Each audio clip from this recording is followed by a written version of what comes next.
Welcome to The Drowsy Historian, where history's most terrifying tales come alive to keep you wide awake at night. I'm your host, and today we're diving into one of humanity's darkest chapters, a scenario so horrifying that even thinking about it will make your modern comfort feel like a luxury beyond imagination. Ever wondered what it would really be like to experience history's worst moments? Not the sanitized version from textbooks, but the raw, brutal reality that would break you in ways you never imagined. Well, buckle up because we're about to find out exactly why you wouldn't survive even a single day in a medieval plague pit. This isn't just history, this is survival horror at its most authentic. Chapter 1: The Stench of Death, Your First Breath. Picture this. You've just been transported back to 1348, right in the middle of the Black Death pandemic. The ground beneath your feet isn't solid earth. It's a mixture of mud, decomposing flesh, and bodily fluids that have been accumulating for weeks. But before you can even process what you're standing on, your lungs take their first breath of medieval death. The moment that air hits your respiratory system, everything changes. Your modern lungs, pampered by centuries of medical advancement and air quality control, encounter something they were never designed to handle. This isn't just bad air. This is a biological weapon that's been brewing in the open atmosphere for months. The smell alone would drop you to your knees. Imagine the worst smell you've ever encountered. Maybe a week-old garbage bag in summer heat, or a dead animal you found under your porch. Now multiply that by 1,000 and add the sweet, cloying stench of human decay mixed with the sharp ammonia burn of decomposing waste. Your gag reflex would kick in immediately. But here's the terrifying part. In a medieval plague pit, there's nowhere to run. You're surrounded by this toxic cloud, and every breath you take is pulling more poison into your system. The hydrogen sulfide rising from the pit would burn your throat like acid, while methane gas would make you dizzy and disoriented. Medieval people, hardened by lives of poor sanitation and constant exposure to disease, might last hours in these conditions.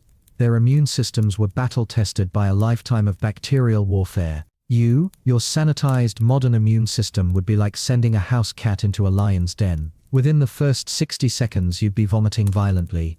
Within 5 minutes you'd be struggling to breathe. And this is just the beginning of your nightmare. Thomas pulls out a blackened piece of cloth and ties it around his face. "This belonged to my brother," he says matter-of-factly, "died last month." But his shirt still works against the worst of it. You're about to learn why this grim piece of medieval recycling might be the difference between lasting an hour or lasting 10 minutes. The air around you isn't just toxic. It's a perfectly orchestrated chemical assault designed by nature to kill you in the most efficient way possible. Let's break down exactly what's trying to end your life right now. First up, hydrogen sulfide. This is the gas that gives rotten eggs their smell, but in a plague pit, it's concentrated at levels that would make a modern hazmat team evacuate immediately. At just 100 parts per million it causes eye irritation. At 500 ppm it causes unconsciousness. Here in Thomas's workplace, we're talking about 1,000 ppm, a level that causes immediate respiratory paralysis. Here's a dark fact that medieval people discovered through brutal trial and error. Bodies decompose differently depending on how they died. Plague victims, who died with lungs full of infected fluid, produce 3 times more hydrogen sulfide than normal corpses. Thomas knows this because he's learned to identify plague bodies by smell alone. "The Black Death has its own perfume," he says, pointing to a pile of bodies. "Sweet at first, then it hits you like a mule kick.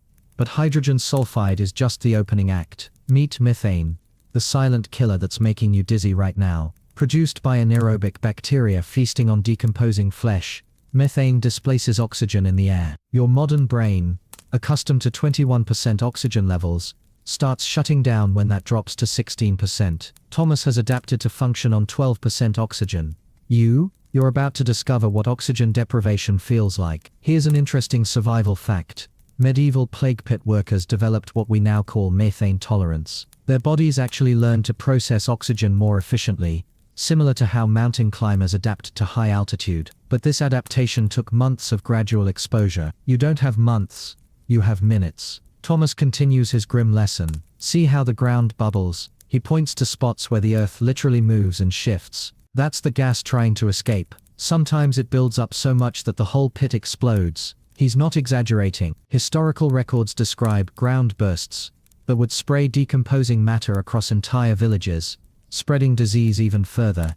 Now let's talk about ammonia, the chemical that's currently burning your eyes and throat. Produced when proteins break down, Ammonia in high concentrations causes severe chemical burns to your respiratory system. At 300 ppm, it causes immediate throat swelling. The plague pit you're standing in, it's pushing 500. Here's a terrifying medieval reality.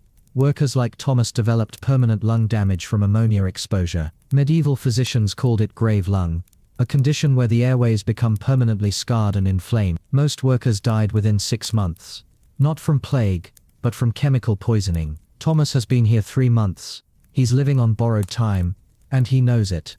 But wait, there's more. Carbon dioxide, produced by decomposing organic matter, is creating pockets of dead air around the pit. Step into one of these invisible zones, and you'll collapse within seconds. Thomas has learned to recognize them. Watch the insects, he advises.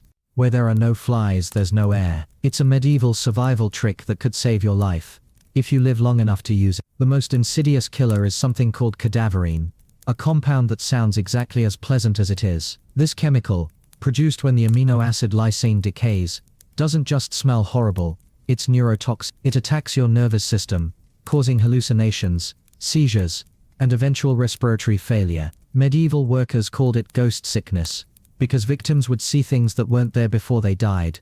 Thomas gestures to a worker stumbling nearby. Poor bastard's been breathing it too long. He'll be talking to his dead wife by sunset. The man is clearly hallucinating, swatting at invisible insects while muttering to himself. It's a common sight in plague pits.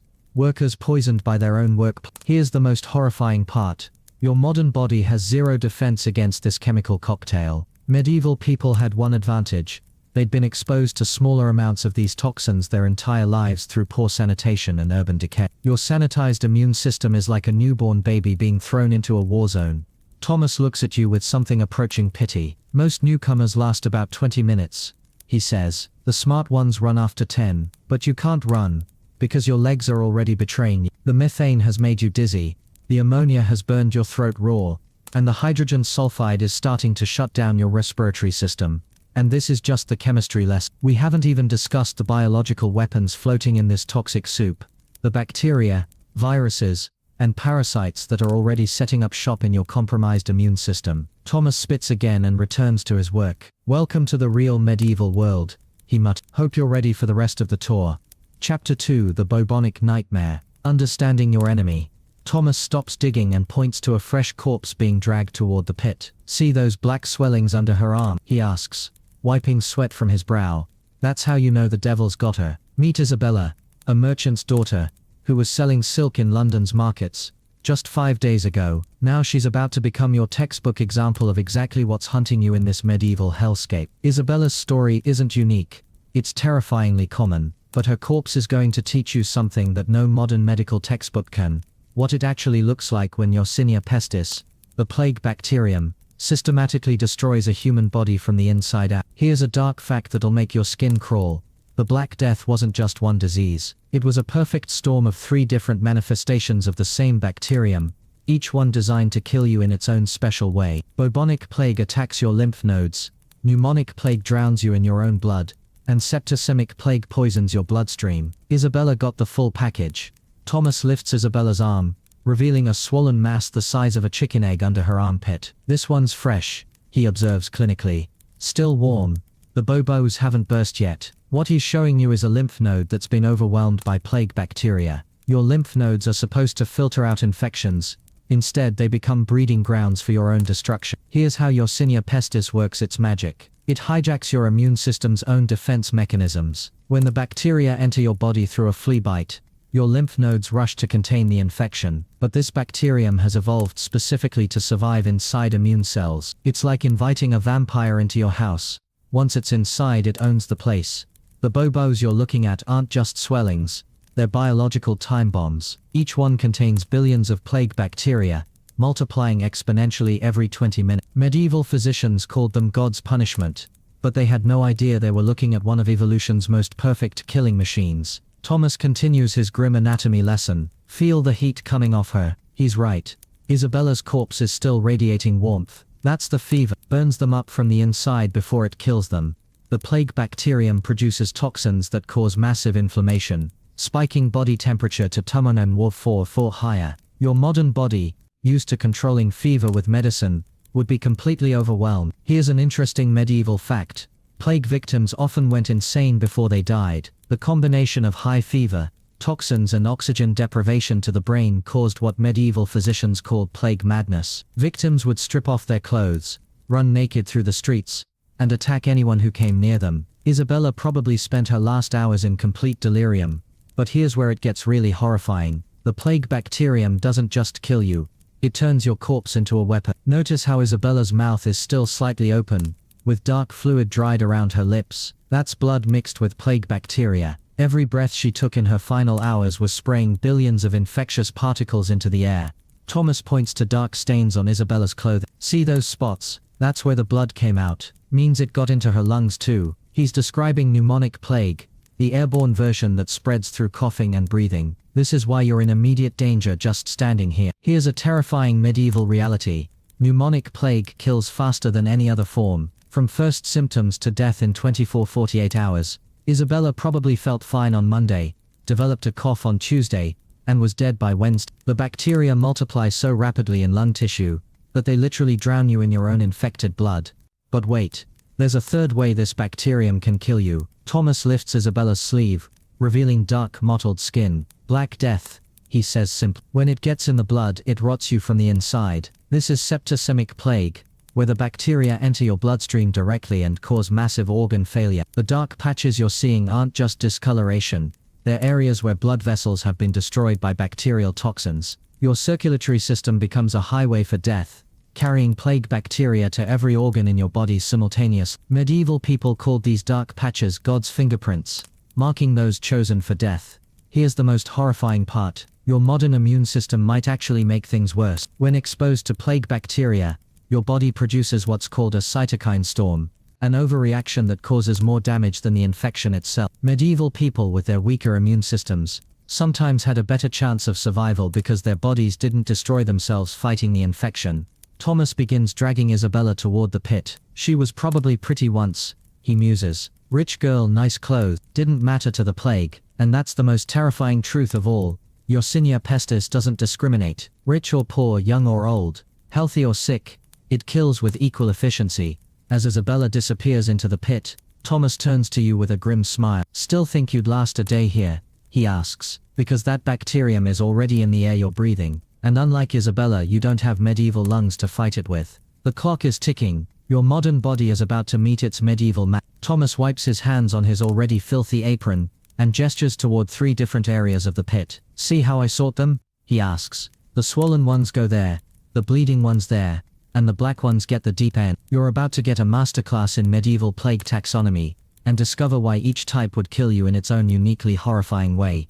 Let's start with bubonic plague, the classic version that most people think they know. But here's what your history books didn't tell you.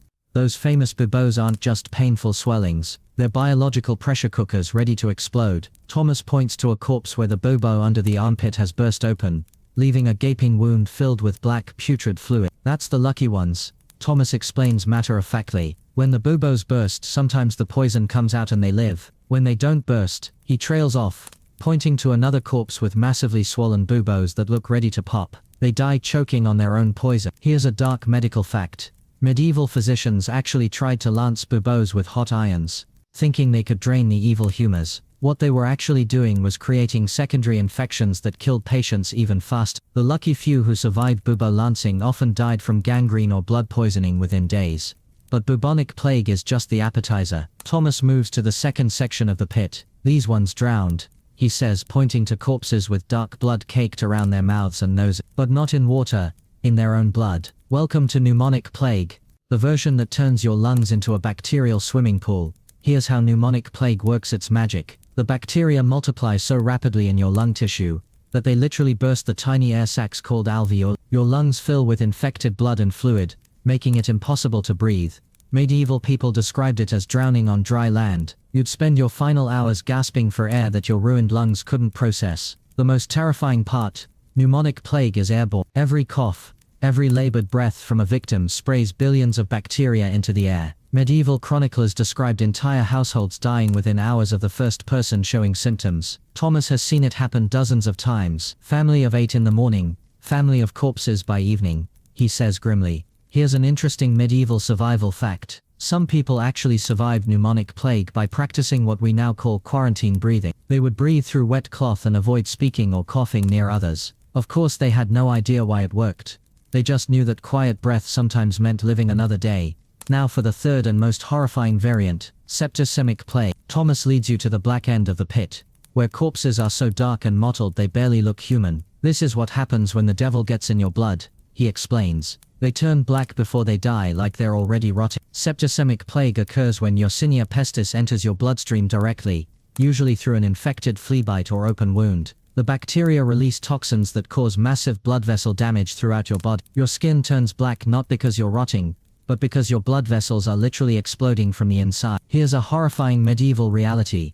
Septicemic plague victims often died so quickly that they were found in completely normal positions, sitting at tables, walking down streets, even standing upright. The bacteria caused such rapid cardiovascular collapse that people literally dropped dead mid-conversation. Medieval chroniclers called it the sudden death, and believed it was God's most merciful form of plague. But here's where your modern body would be at a severe disadvantage.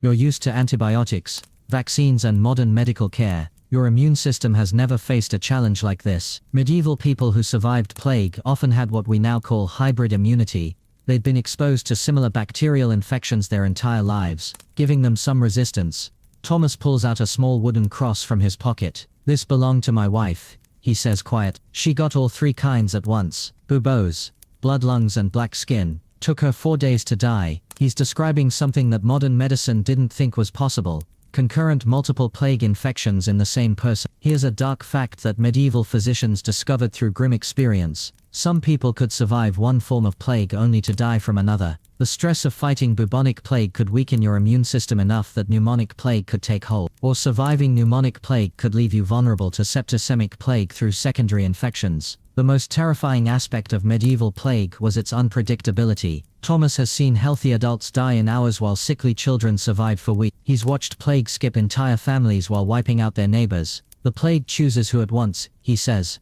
A superstition born from witnessing the seemingly random nature of bacterial infection. But here's what Thomas doesn't understand, and what makes your situation even more hopeless. Modern sanitation has made your body incredibly vulnerable to medieval diseases. Your gut bacteria, your immune system, even your skin microbiome are all adapted to a clean, sterile environment. Expose them to medieval plague conditions, and you're like a deep-sea fish being dragged to the surface.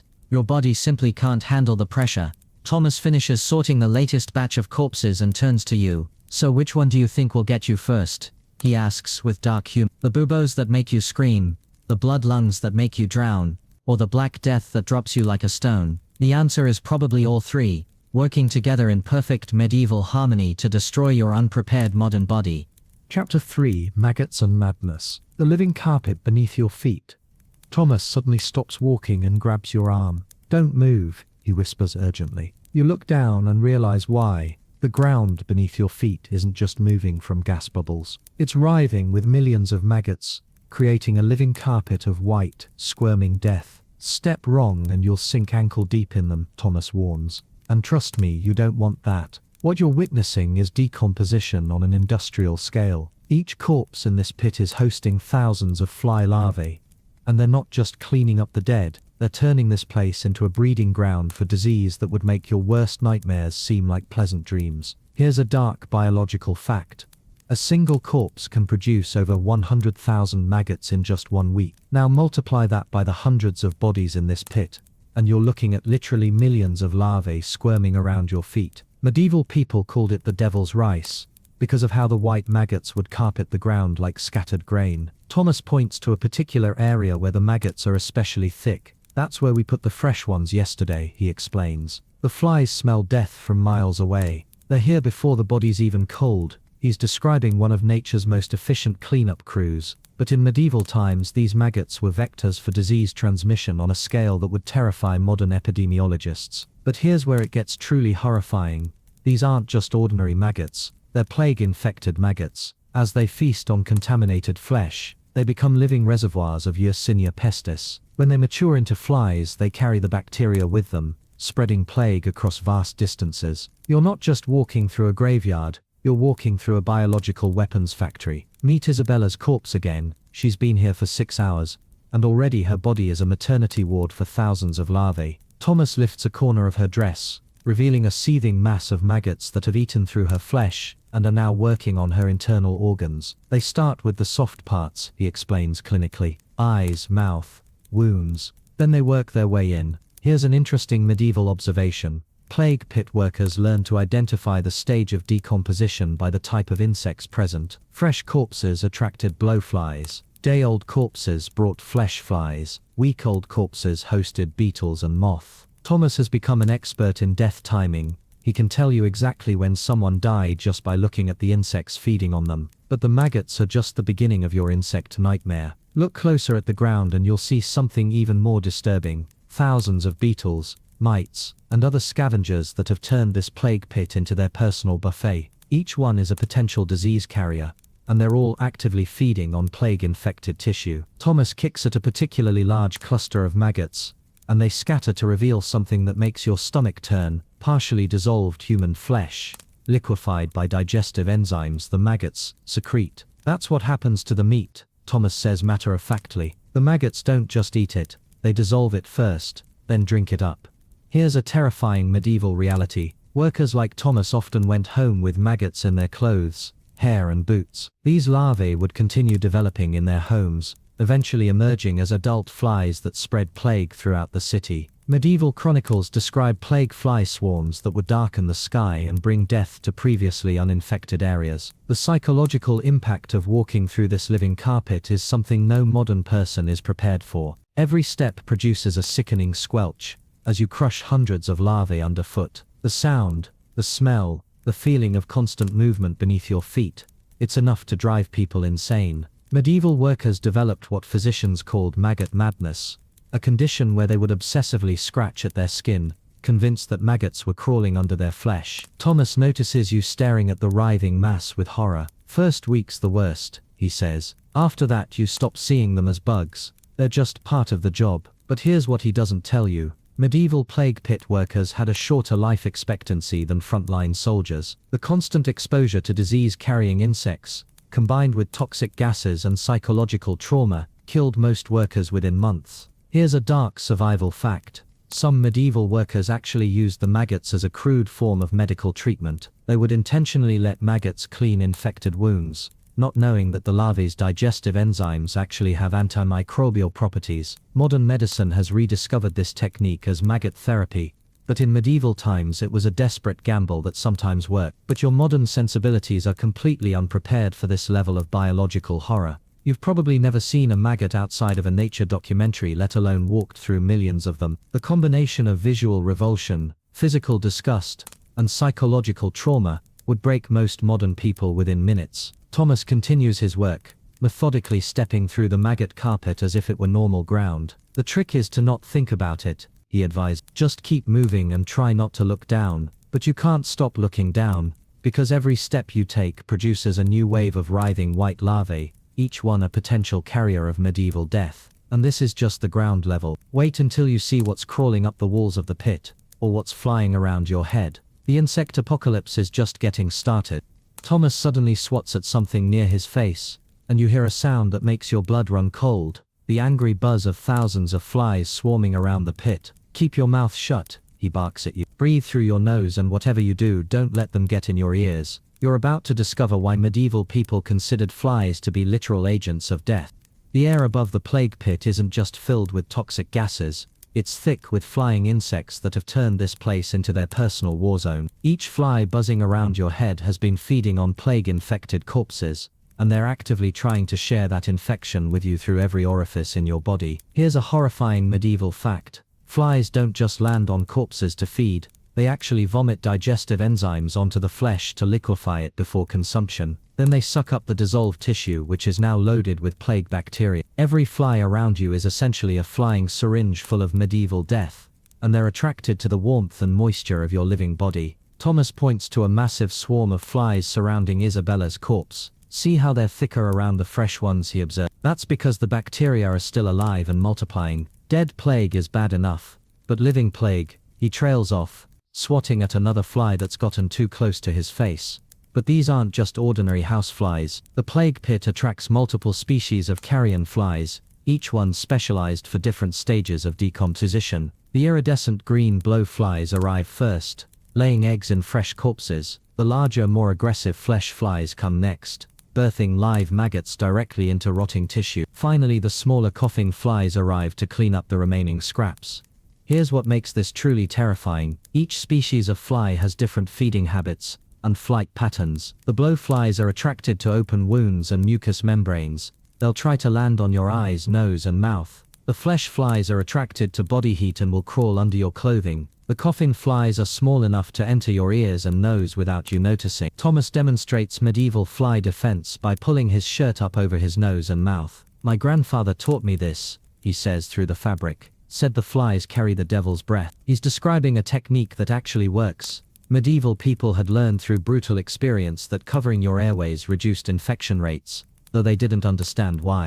But here's where your modern body puts you at severe disadvantage. You're not used to the constant harassment of disease-carrying insects. Medieval people developed what we now call fly tolerance. They learned to function normally while being constantly swarmed by biting, stinging, and crawling insects. Your modern skin, soft and sensitive from a lifetime of insect-free living, would be covered in bites within minutes. The psychological impact of being constantly swarmed by flies is something no modern person can imagine. Medieval chronicles describe plague pit workers who went insane from the constant buzzing, swatting at phantom insects even when none were present. They called it fly fever, a condition where the sound of buzzing would trigger panic attacks and violent behavior. Thomas points to a worker in the distance who's frantically swatting at the air around his head. "Poor bastard's got the fever," he says, sympathetic. "Happens to about half the new workers. The buzzing gets in your head and won't come out." The man is clearly having a breakdown, spinning in circles and screaming at insects that may or may not actually be there. Here's a dark medieval reality. Flies were so associated with plague that their presence was used to predict outbreaks. Medieval physicians learned to identify plague flies by their behavior. They swarmed in unusual patterns, seemed more aggressive, and appeared in greater numbers than normal. Modern entomologists now know this was because diseased corpses produce different chemical attractants than healthy decomposition. But the flies aren't just trying to feed on you. They're trying to use you as a breeding ground. Female flies will attempt to lay eggs in any warm, moist opening they can find. Your ears, nose, eyes, and mouth are all potential nurseries for the next generation of plague-carrying insects. Medieval people developed the disturbing habit of constantly checking each other for fly eggs, and for good reason. Thomas pulls something small and white from his ear and flicks it away. "Damn things are everywhere," he mutters. "Got to check every few minutes or you'll be growing your own maggots." He's describing a very real hazard. Flies can lay eggs in human orifices, and the resulting maggot infestations can cause serious tissue damage and secondary infections. Here's an interesting medieval survival technique. Some workers would rub garlic or onion juice on their skin to repel flies. They didn't know it worked because of sulfur compounds that insects find repulsive. They just knew it helped keep the devil's messengers away. Medieval people also discovered that smoke from certain herbs could create temporary fly-free zones, leading to the practice of burning rosemary and thyme around plague sites. But your modern sensibilities are completely unprepared for this level of insect warfare. You've probably never been swarmed by more than a few flies at once, let alone thousands of disease-carrying carrion flies actively trying to colonize your body. The combination of constant buzzing, repeated landing on your skin, and the knowledge that each insect is a potential plague vector would drive most modern people to panic. Thomas continues his work, mechanically swatting flies while dragging corpses. "The trick is to accept them," he says philosophically. "They're part of the job now, part of the world. But you can't accept them, because your modern mind knows exactly what they represent. Millions of microscopic plague bombs with wings, each one carrying enough bacteria to kill you 10 times over. And this is just the daytime shift. Wait until you see what comes out when the sun goes down."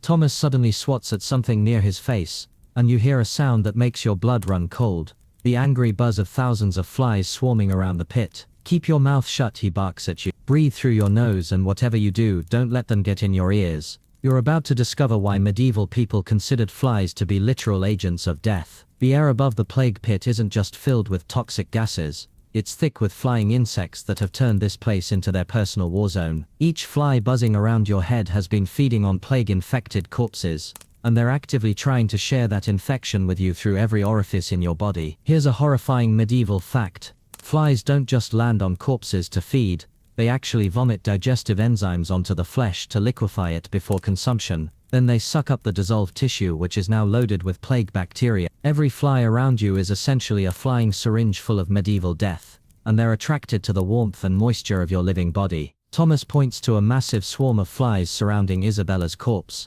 See how they're thicker around the fresh ones, he observes. That's because the bacteria are still alive and multiplying. Dead plague is bad enough, but living plague. He trails off, swatting at another fly that's gotten too close to his face. But these aren't just ordinary houseflies. The plague pit attracts multiple species of carrion flies, each one specialized for different stages of decomposition. The iridescent green blowflies arrive first, laying eggs in fresh corpses. The larger, more aggressive flesh flies come next, birthing live maggots directly into rotting tissue. Finally, the smaller coughing flies arrive to clean up the remaining scraps. Here's what makes this truly terrifying. Each species of fly has different feeding habits and flight patterns. The blowflies are attracted to open wounds and mucous membranes. They'll try to land on your eyes, nose and mouth. The flesh flies are attracted to body heat and will crawl under your clothing. The coughing flies are small enough to enter your ears and nose without you noticing. Thomas demonstrates medieval fly defense by pulling his shirt up over his nose and mouth. My grandfather taught me this, he says through the fabric. Said the flies carry the devil's breath. He's describing a technique that actually works. Medieval people had learned through brutal experience that covering your airways reduced infection rates, though they didn't understand why. But here's where your modern body puts you at severe disadvantage. You're not used to the constant harassment of disease-carrying insects. Medieval people developed what we now call fly tolerance. They learned to function normally while being constantly swarmed by biting, stinging and crawling insects. Your modern skin, soft and sensitive from a lifetime of insect-free living, would be covered in bites within minutes. The psychological impact of being constantly swarmed by flies is something no modern person can imagine. Medieval chronicles describe plague pit workers who went insane from the constant buzzing, swatting at phantom insects even when none were present. They called it fly fever, a condition where the sound of buzzing would trigger panic attacks and violent behavior. Thomas points to a worker in the distance who's frantically swatting at the air around his head. Poor bastards got the fever, he says, sympathetic. Happens to about half the new workers. The buzzing gets in your head and won't come out. The man is clearly having a breakdown, spinning in circles and screaming at insects that may or may not actually be there. Here's a dark medieval reality. Flies were so associated with plague that their presence was used to predict outbreaks. Medieval physicians learned to identify plague flies by their behavior. They swarmed in unusual patterns, seemed more aggressive, and appeared in greater numbers than normal. Modern entomologists now know this was because diseased corpses produce different chemical attractants than healthy decomposition. But the flies aren't just trying to feed on you, they're trying to use you as a breeding ground. Female flies will attempt to lay eggs in any warm, moist opening they can find. Your ears, nose, eyes and mouth are all potential nurseries for the next generation of plague-carrying insects. Medieval people developed the disturbing habit of constantly checking each other for fly eggs, and for good reason. Thomas pulls something small and white from his ear and flicks it away. Damn things are everywhere, he mutters. Got to check every few minutes or you'll be growing your own maggots. He's describing a very real hazard. Flies can lay eggs in human orifices, and the resulting maggot infestations can cause serious tissue damage and secondary infection. Here's an interesting medieval survival technique. Some workers would rub garlic or onion juice on their skin to repel flies. They didn't know it worked because of sulfur compounds that insects find repulsive. They just knew it helped keep the devil's messengers away. Medieval people also discovered that smoke from certain herbs could create temporary fly-free zones, leading to the practice of burning rosemary and thyme around plague sites.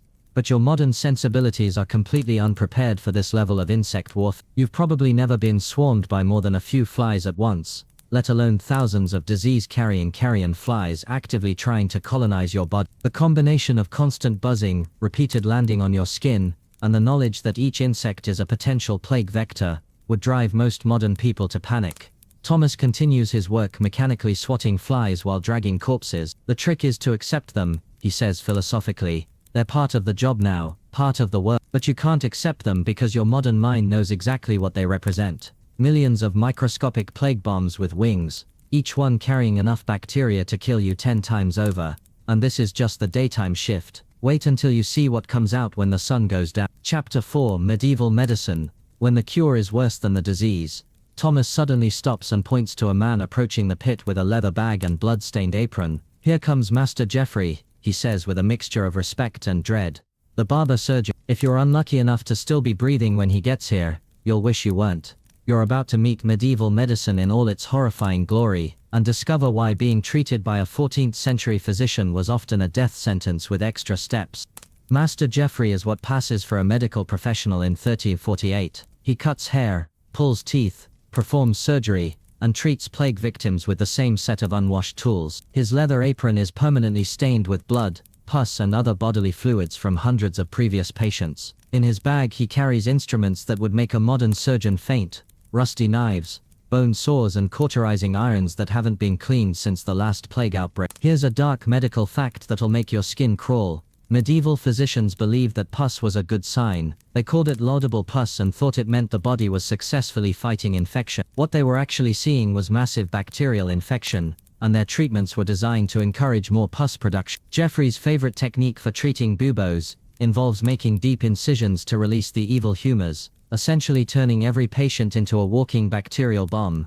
Thomas approaches Geoffrey with a mixture of deference and caution. "Any survivors today, master?" he asked. Geoffrey laughs bitterly. "Survivors, boy, I don't create survivors, I create quicker deaths." He's not being modest. Medieval medical intervention during plague outbreaks had a mortality rate approaching 100. The combination of unsanitary conditions, toxic treatments and complete misunderstanding of disease made physicians more dangerous than the plague itself. But here's where your modern body would be at catastrophic disadvantage. You're used to sterile medical environments, antibiotics, and evidence-based treatment. Geoffrey's approach to medicine is based on the four humors theory, the belief that disease is caused by imbalances in blood, phlegm, yellow bile and black bile. His treatments are designed to restore humoral balance through bloodletting, purging, vomiting, and other methods that would kill you faster than the plague. Geoffrey opens his bag and pulls out a collection of tools that look more like torture devices than medical instruments. See, he holds up a curved blade for lancing buboes, and this, he displays a set of primitive forceps for removing diseased flesh.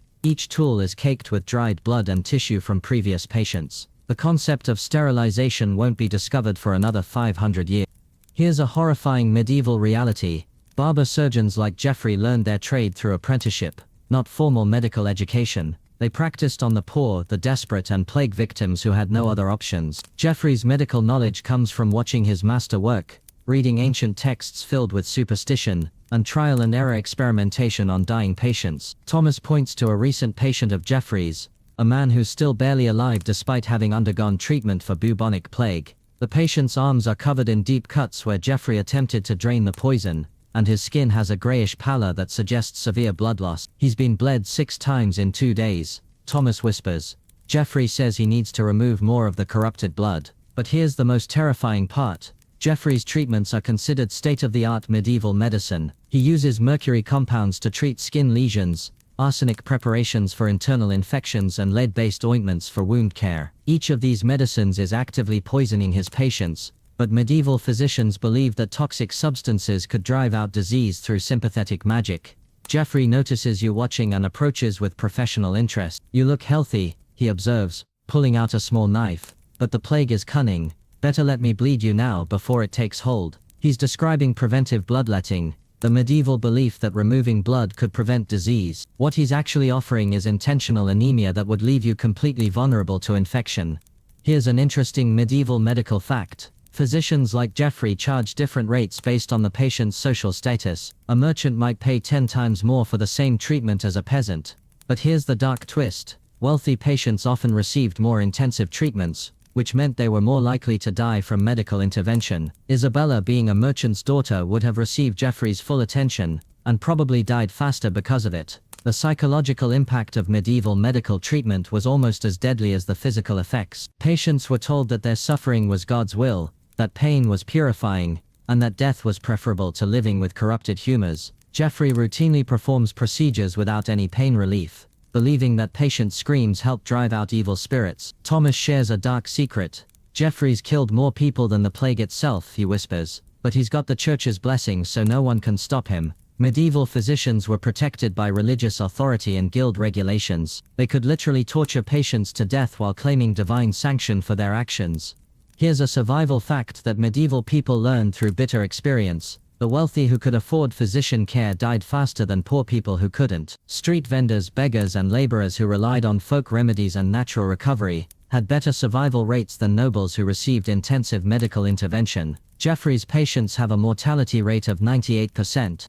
But your modern sensibilities are completely unprepared for this level of medical barbarism. You expect physicians to do no harm, to use evidence-based treatments, and to prioritize patient comfort. Jeffrey's approach to medicine is based on causing maximum suffering to achieve humoral balance. He would consider your modern medical expectations to be dangerous heresy. Jeffrey finishes examining his latest patient and turns back to you. The signs are clear, he announces. You have an excess of sanguine humor. Will need to remove at least a pint of blood, apply heated irons to restore balance, and purge your system with wormwood and mercury. He's just prescribed a treatment regimen that would kill you within hours. Welcome to medieval healthcare, where the cure is always worse than the disease. Jeffrey rolls up his sleeves and begins preparing his instruments, each one more terrifying than the last. First, we'll need to balance your humors, he announces, pulling out a collection of rusty blades and glass cups.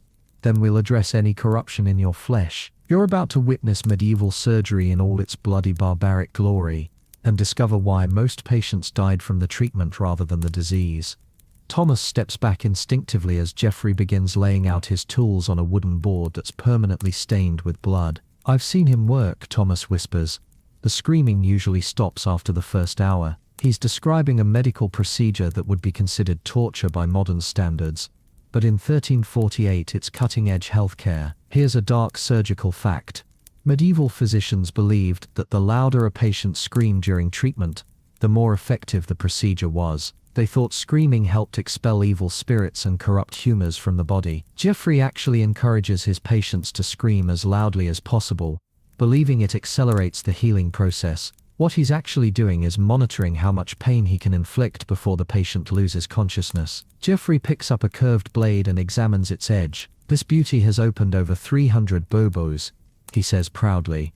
Never been sharpened, never been cleaned. The accumulated humors on the blade help cure new patients. He's describing a surgical instrument that's essentially a bacterial weapon, covered in dried blood and tissue from hundreds of previous plague victims. But here's where medieval surgery gets truly horrifying. Jeffrey doesn't just lance bobos, he performs what he calls deep cleansing. This involves making multiple incisions around the swollen lymph nodes, then using heated irons to cauterize the wounds. The goal is to create as much tissue damage as possible, believing that destroyed flesh can't harbor disease. What he's actually doing is creating massive secondary infections that kill patients faster than the original plague. Thomas points to a patient Jeffrey treated yesterday, a young woman who's still alive but barely conscious. Her entire left side is covered in deep surgical wounds that are clearly infected. He removed 3 pounds of corrupted flesh from her, Thomas explains, said it was necessary to save her soul. The woman's wounds are oozing a green-black fluid that smells like rotting meat. Here's a medieval medical reality. Barber surgeons like Jeffrey believed that pus was liquid corruption leaving the body. They would actually squeeze and massage infected wounds to produce more pus, thinking they were helping the patient heal. Jeffrey has developed special techniques for pus milking that involve applying pressure to infected tissue until it bursts and drains. Jeffrey demonstrates his bloodletting technique on a semi-conscious plague victim. He makes a deep incision in the man's arm, then attaches a glass cup to collect the blood. See how dark it is, he observes, as black blood fills the cup. That's the corruption. We'll need to remove at least 2 pints to restore balance. The patient's dark blood is actually a sign of severe illness and dehydration, but Jeffrey interprets it as proof that his treatment is working. But here's the most terrifying aspect of medieval surgery. Jeffrey performs all procedures without any form of anesthesia or pain relief. Medieval physicians believed that pain was purifying and that unconscious patients couldn't benefit from treatment. Jeffrey has developed techniques for keeping patients awake during even the most excruciating procedures, using smelling salts and cold water to revive patients who faint from pain. Here's an interesting medieval surgical fact. Barber surgeons were also dentists, and they used the same tools for both professions. Jeffrey's bone saw doubles as a tooth extractor, and his cauterizing irons are used for both wound treatment and dental procedures. The same rusty blade that lances bobos also performs tooth extractions and minor amputations. Thomas watches Jeffrey work with a mixture of fascination and horror. He's actually quite skilled, Thomas admits. Most of his patients die, but they die quickly. Some of the other surgeons, their patients linger for weeks. He's describing a medieval medical system where the best physicians were judged not by how many patients they saved, but by how efficiently they could kill them. Jeffrey moves on to demonstrate his trepanning technique, drilling holes in patients' skulls to release pressure from corrupted brain humors. He uses a hand-cranked drill that looks like a medieval torture device, boring through bone while the patient remains fully conscious. The brain needs to breathe, he explains as he works. Evil vapors get trapped inside and cause madness. Here's a horrifying medieval reality. Surgical procedures were public entertainment. Jeffrey often performs operations in town squares, with crowds gathering to watch the bloodletting and screaming. Spectators would place bets on how long patients would survive, and successful surgeries were celebrated with drinking and festivities. Medical treatment was literally a blood sport. But your modern body would be completely unprepared for this level of surgical trauma. You're used to sterile operating rooms, precise instruments, and skilled surgeons who prioritize patient survival. Jeffrey's approach to surgery is based on causing maximum tissue damage in the belief that destruction leads to purification. Jeffrey finishes his current patient and turns to you with professional interest. "I can see the corruption in your eyes," he announces. "We'll need to perform a full humoral rebalancing, bloodletting, cauterization, pus drainage, and skull drilling. It'll take most of the day, but your soul will thank you." He's just prescribed a treatment regimen that would torture you to death over the course of several hours. Here's the most terrifying part. Jeffrey genuinely believes he's helping his patients. He's not a sadist or a charlatan. He's a dedicated physician practicing state-of-the-art medieval medicine. His treatments are based on centuries of medical tradition and have the full support of the church and medical establishment. Thomas helps Jeffrey pack up his instruments. "Same time tomorrow?" he asks. Jeffrey nods. "Always work to be done. The Lord provides an endless supply of patients." He's describing a medical practice that's essentially a licensed torture and execution service, sanctioned by religious and secular authorities.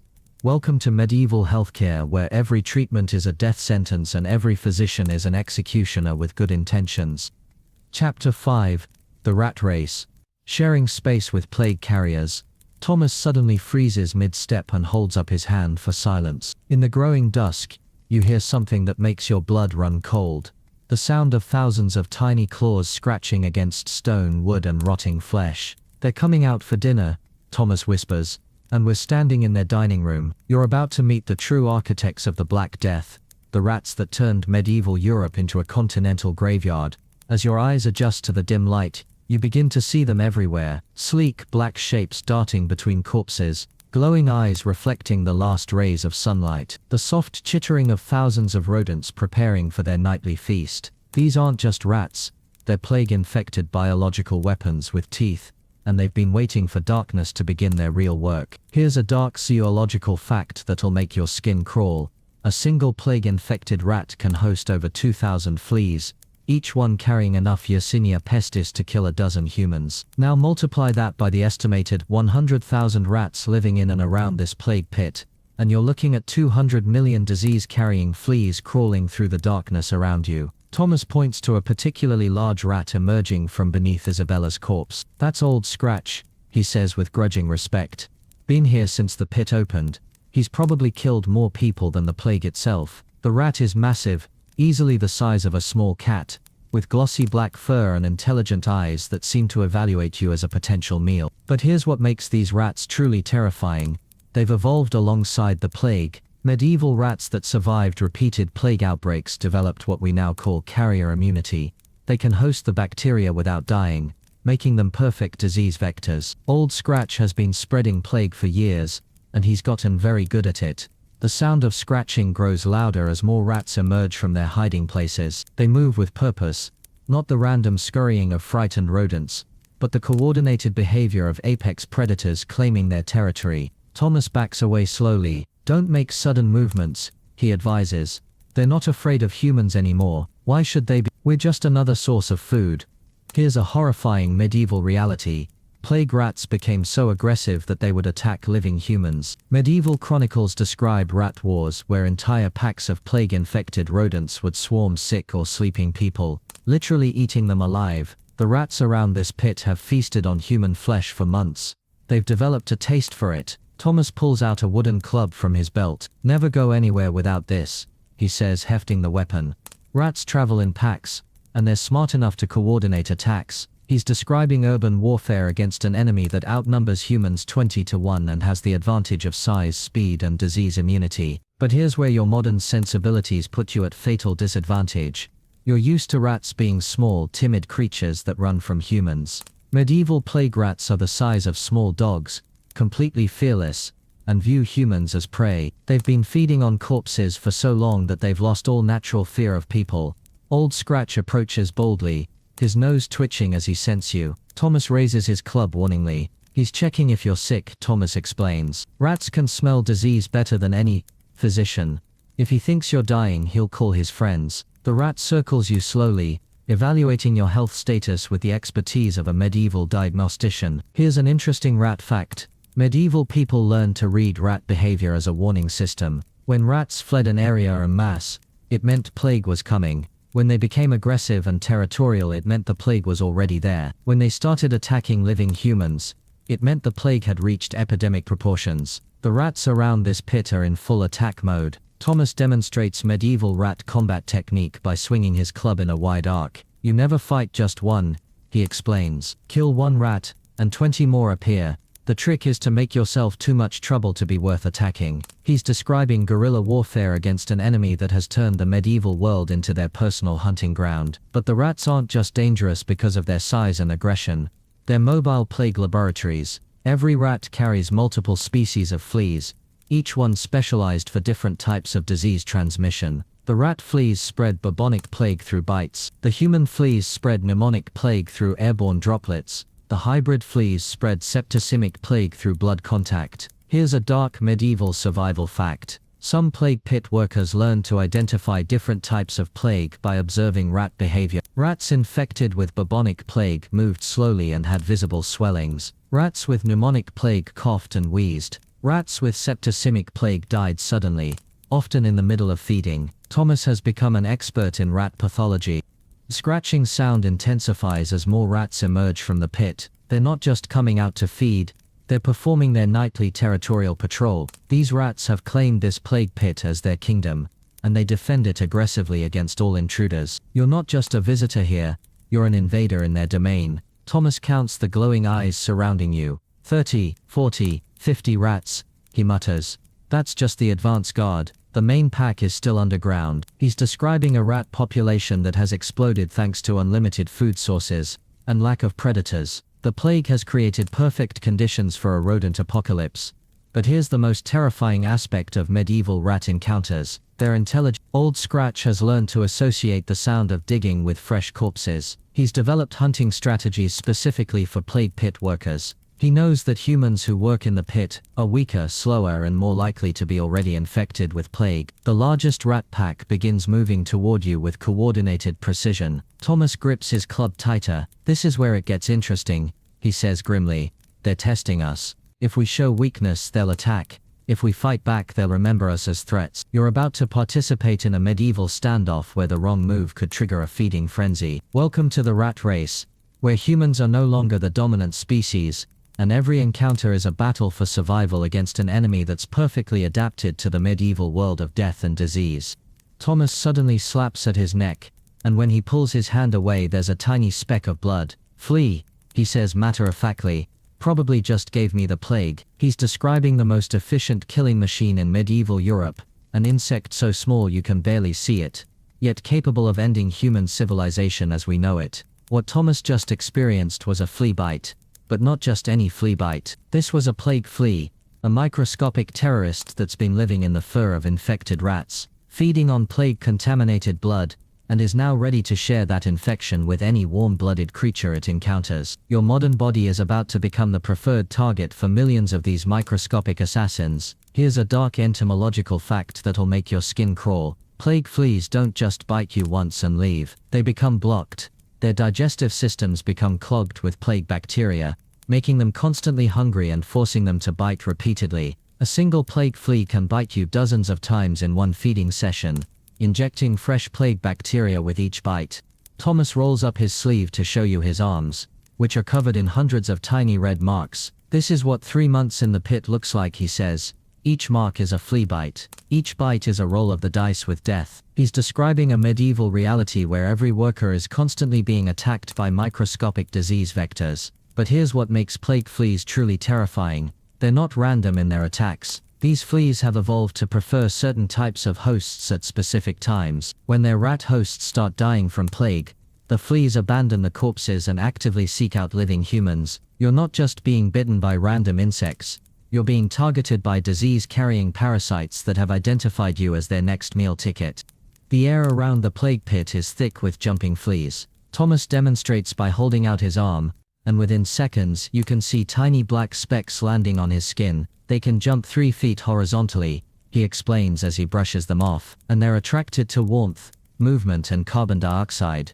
Everything your body is producing right now. Here's a horrifying medieval reality. Flea infestations were so severe that people would literally shake clouds of fleas from their clothing. Medieval accounts described flea storms, where disturbing a pile of corpses would release thousands of jumping insects into the air. Thomas has learned to work in slow, deliberate movements to avoid triggering these flea explosions. But your modern body is completely unprepared for this level of parasitic assault. You're used to occasional mosquito bites, not constant attacks by hundreds of disease-carrying fleas. Your skin is soft and unmarked by years of parasitic feeding. To the fleas around this pit, you're like a perfectly prepared feast waiting to be consumed. Thomas points to a worker in the distance, who's frantically scratching at his clothes. New man, he observes, still fighting the fleas. He'll learn soon enough that scratching just makes them bite more. The man is clearly being driven to distraction by the constant itching and biting, slapping at his body in a futile attempt to dislodge the insects. Here's an interesting flea fact.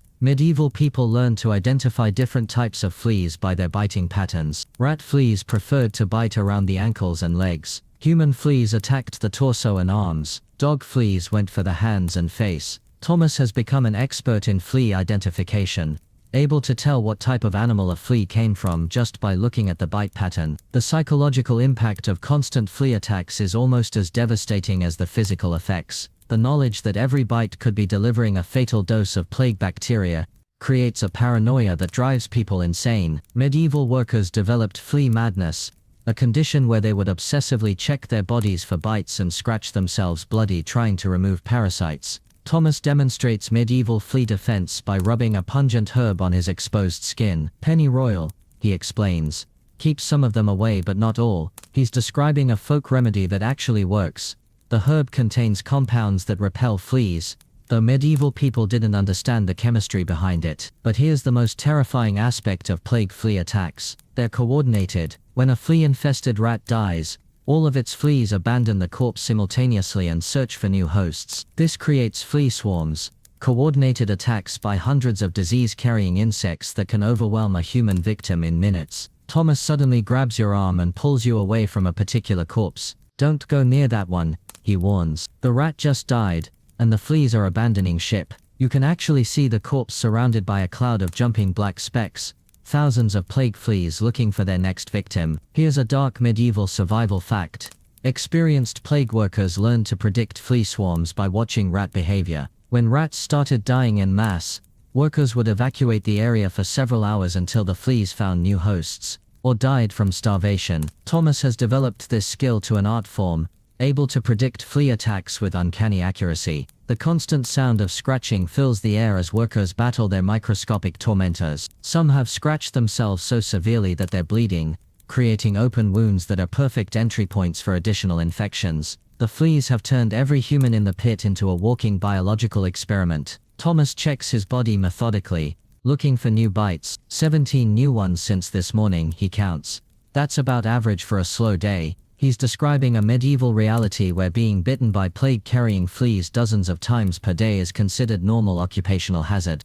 But your modern immune system has no experience with this level of parasitic assault. Each flea bite introduces foreign proteins, bacteria, and potential plague infection into your bloodstream. Your body's attempts to fight off these attacks would quickly overwhelm your immune system, leaving you vulnerable to secondary infections. The flea circus continues around you, millions of microscopic performers in a deadly show where every act could be your last. Thomas continues his work, methodically brushing fleas from his clothing while they immediately jump back on. Welcome to the real medieval world, he says, where death comes in packages too small to see. Chapter 6. The Psychology of Despair. When hope dies first, Thomas suddenly stops working and stares at the corpse he's been dragging. For a full minute, he doesn't move, doesn't speak, just stares with empty eyes at the dead face of what used to be a human being. Then without warning he begins to laugh, a sound so hollow and broken that it makes your blood run cold. Sometimes I forget they were people, he says, his voice barely a whisper. Sometimes I forget I'm still one. You're witnessing something that no modern person is prepared for. The complete psychological breakdown of a human being who has been forced to confront death on an industrial scale. Thomas has been working in this plague pit for 3 months, and the experience has fundamentally rewired his brain in ways that would terrify modern psychiatrists. Here's a dark psychological fact. The human mind wasn't designed to process mass death. Our brains evolved to mourn individual losses, to form emotional connections with small groups of people. When forced to confront thousands of corpses daily, the mind begins to shut down emotional responses as a survival mechanism. Thomas has developed what modern psychology calls emotional numbing, the complete inability to feel normal human emotions.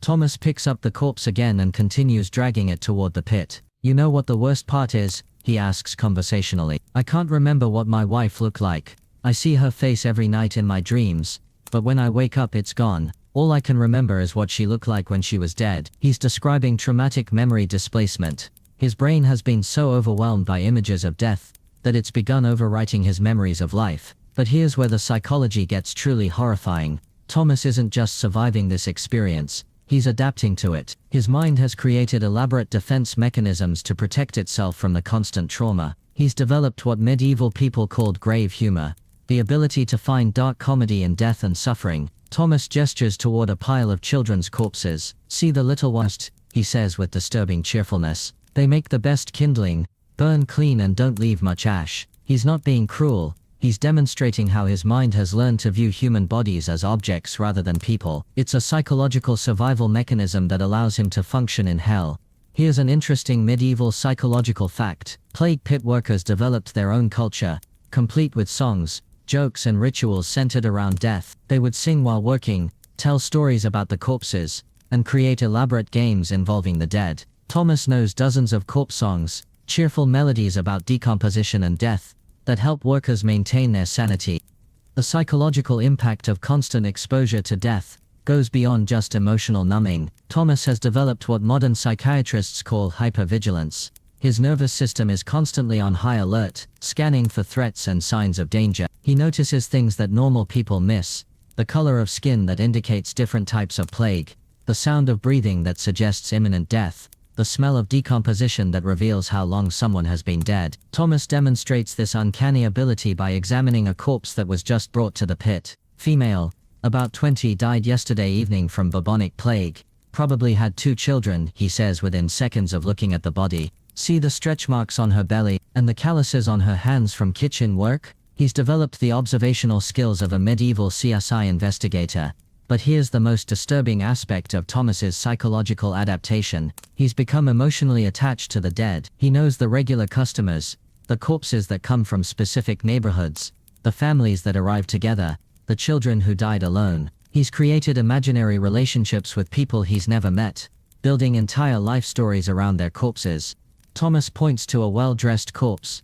That's Master William, he says fondly. Comes from the merchant quarter, always arrives on Thursdays, always wearing his best clothes. I think his wife dresses him up before she brings him here. He's describing a coping mechanism where he creates fictional relationships with the dead to replace the human connections he's lost. Here's a dark psychological reality. Thomas has begun to prefer the company of corpses to living people. Dead people don't judge him, don't ask difficult questions, and don't remind him of the world he's lost. He's developed what medieval physicians called grave sickness, a condition where workers became more comfortable with death than life. The psychological toll of this work extends beyond just emotional damage. Thomas has begun to exhibit physical symptoms of extreme stress. His hands shake constantly, he suffers from chronic insomnia, and he experiences what modern medicine calls survivor's guilt, the feeling that he should have died along with everyone else. Thomas suddenly stops and turns to you with an expression of profound sadness. You want to know the real horror? He asks. It's not the bodies,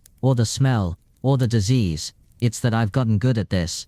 I've become an expert in death, and sometimes, late at night I wonder if that makes me more dead than alive. He's describing the ultimate psychological breakdown, the point where a person begins to question their own humanity. Thomas has been so thoroughly traumatized by his experiences that he's lost the ability to distinguish between life and death, between himself and the corpses he handles daily. Here's the most terrifying psychological fact of all. Thomas represents the best-case scenario for plague pit workers. He's maintained enough sanity to function, enough emotional control to do his job, and enough humanity to question what he's become. Most workers either went completely insane or committed suicide within weeks of starting the job. Thomas returns to his work, humming a cheerful tune about decomposition, while dragging corpses toward the pit. Another day, another dozen dead, he sings softly. Another coin, another corpse to bear. He's using dark humor and repetitive ritual to maintain the last threads of his sanity, in a world that has gone completely mad.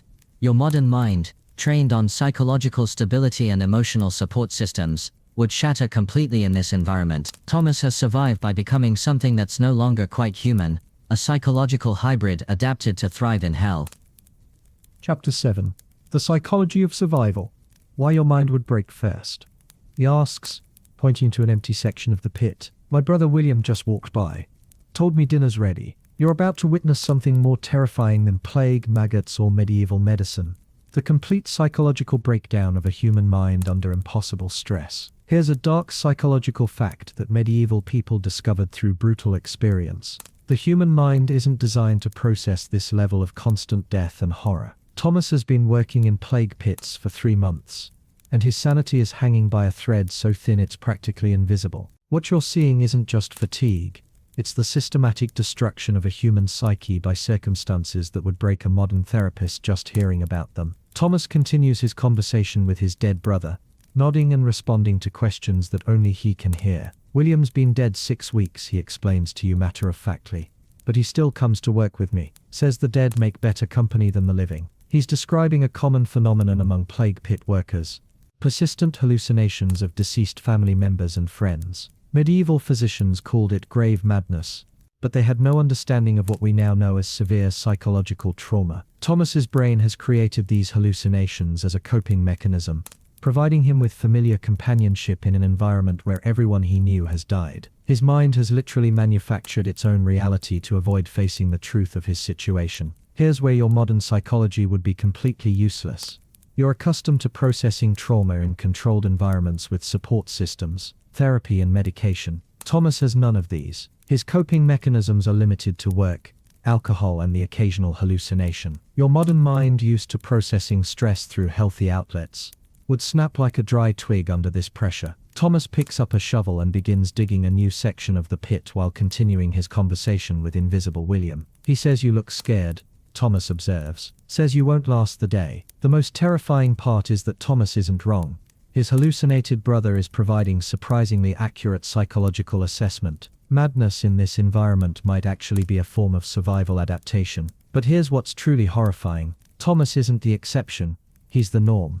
Every long-term plague pit worker develops some form of psychological breakdown. Jeffrey the barber surgeon talks to his surgical instruments as if they're people. The other grave diggers have developed elaborate fantasy worlds where they're heroes saving humanity instead of corpse disposal workers. Mental illness isn't a condition here, it's a job requirement. Medieval people had no concept of post-traumatic stress disorder, but they recognized battle madness in soldiers and plague madness in survivors. Thomas exhibits all the symptoms modern psychology would associate with severe PTSD: hypervigilance, dissociation, intrusive thoughts, and complete emotional numbing. He's developed the ability to drag mutilated corpses while discussing the weather. Here's a dark survival fact.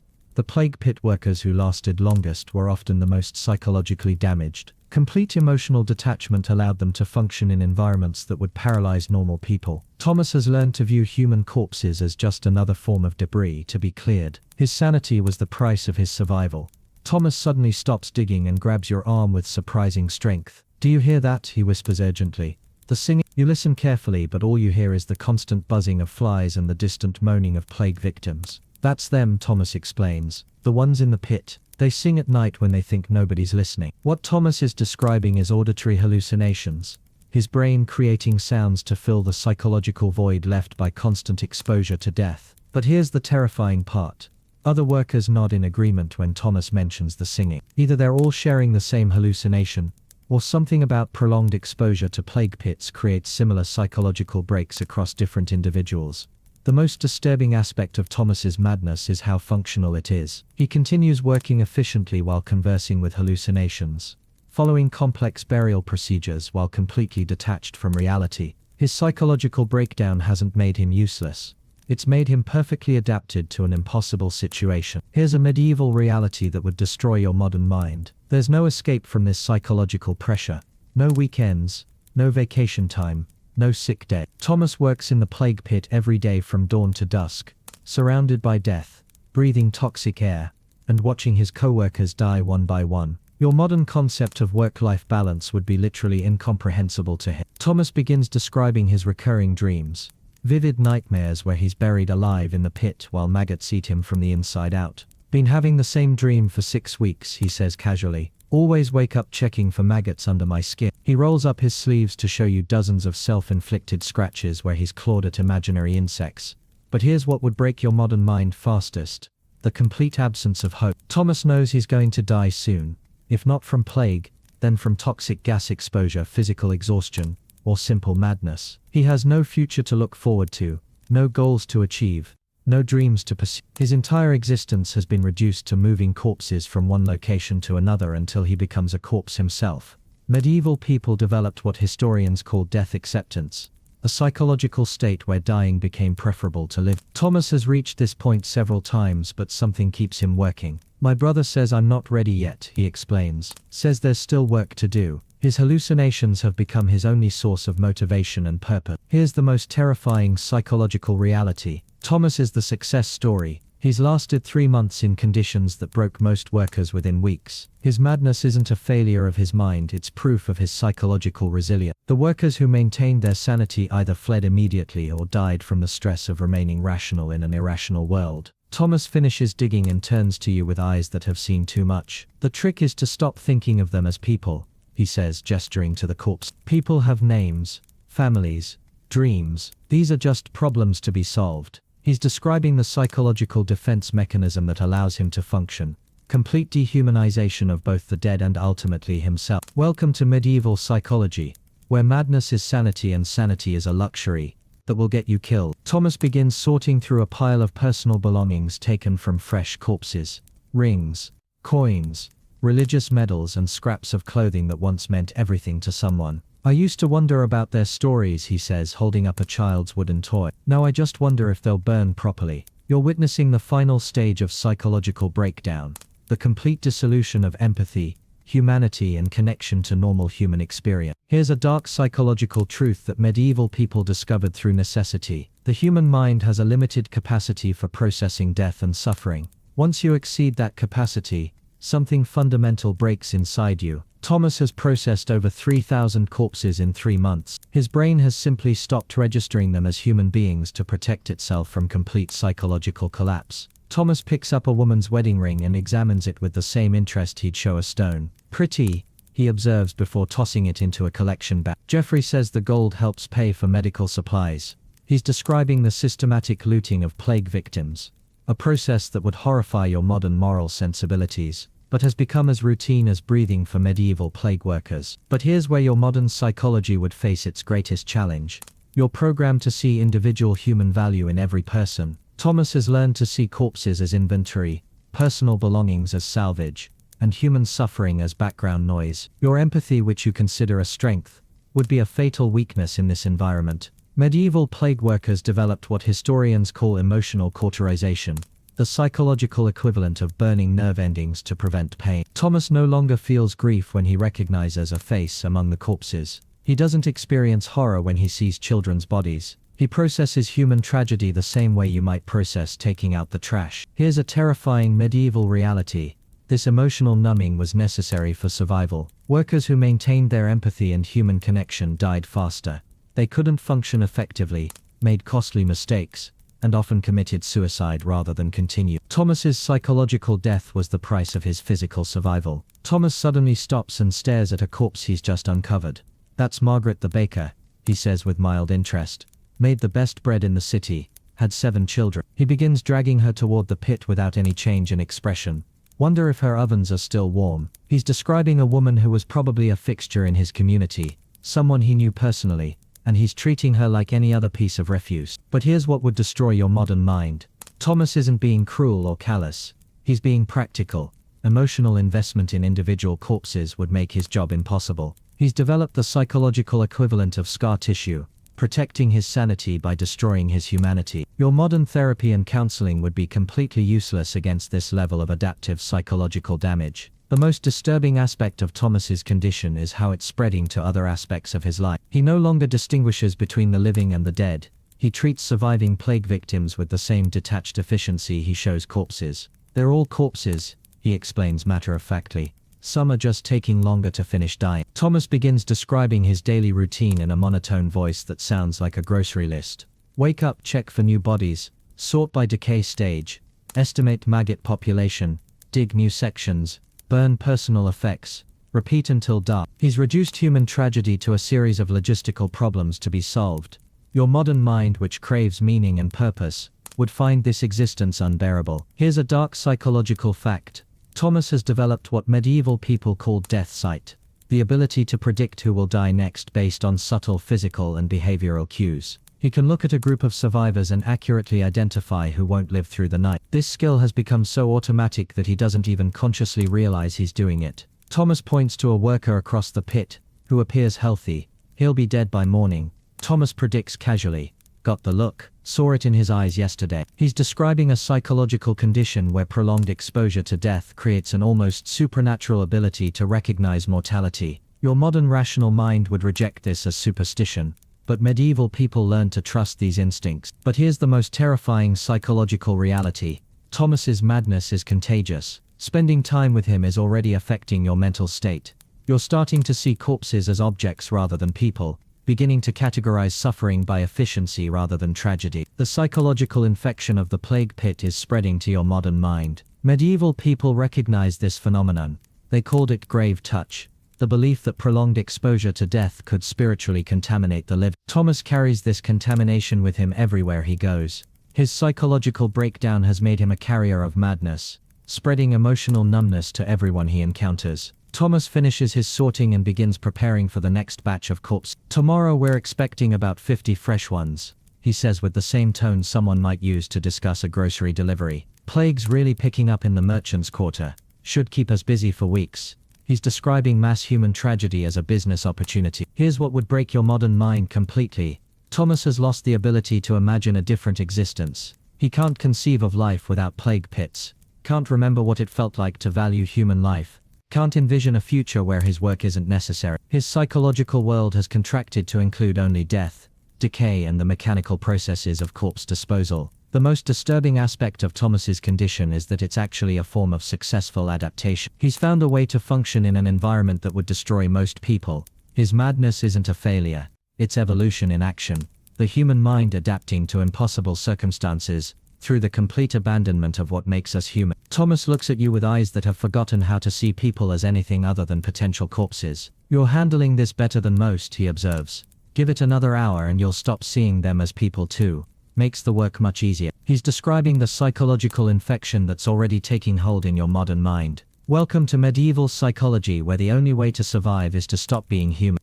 Chapter 8: Toxic Gases and Suffocation. The Invisible Killers. Thomas suddenly staggers and grabs onto his shovel for support, his face turning an alarming shade of grey. Pocket of bad air, he gasps, pointing to a section of the pit where the ground seems to shimmer like a heat mirage. Hold your breath and don't move. You're about to discover that the plague pit isn't just filled with corpses. It's filled with invisible death clouds that can kill you faster than any disease. Here's a terrifying atmospheric fact. Decomposing bodies create pockets of concentrated toxic gases that hang in the air like landmines. Thomas has learned to identify these death zones by watching for visual distortions, changes in insect behavior, and the way smoke moves through the air. Your modern eyes, untrained in medieval survival, would walk straight into these invisible poison clouds. Thomas pulls out a piece of burning cloth and tosses it toward the shimmering air. The flame immediately turns blue-green and goes out. Methane pocket, he explains, his voice still strained. Mixed with hydrogen sulfide. Breathe that and you'll be unconscious in 30 seconds. Dead in 5 minutes. He's describing naturally occurring gas chambers created by the decomposition process, and you're surrounded by dozens of. But here's where your modern respiratory system puts you at fatal disadvantage.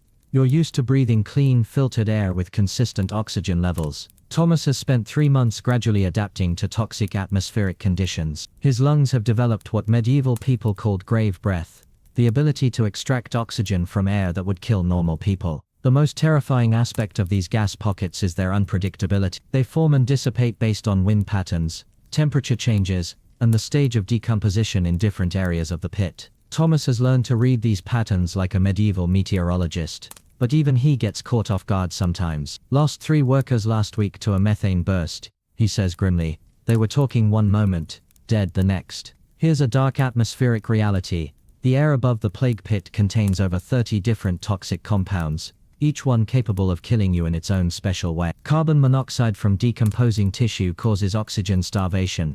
Ammonia burns your respiratory tract. Hydrogen sulfide attacks your nervous system.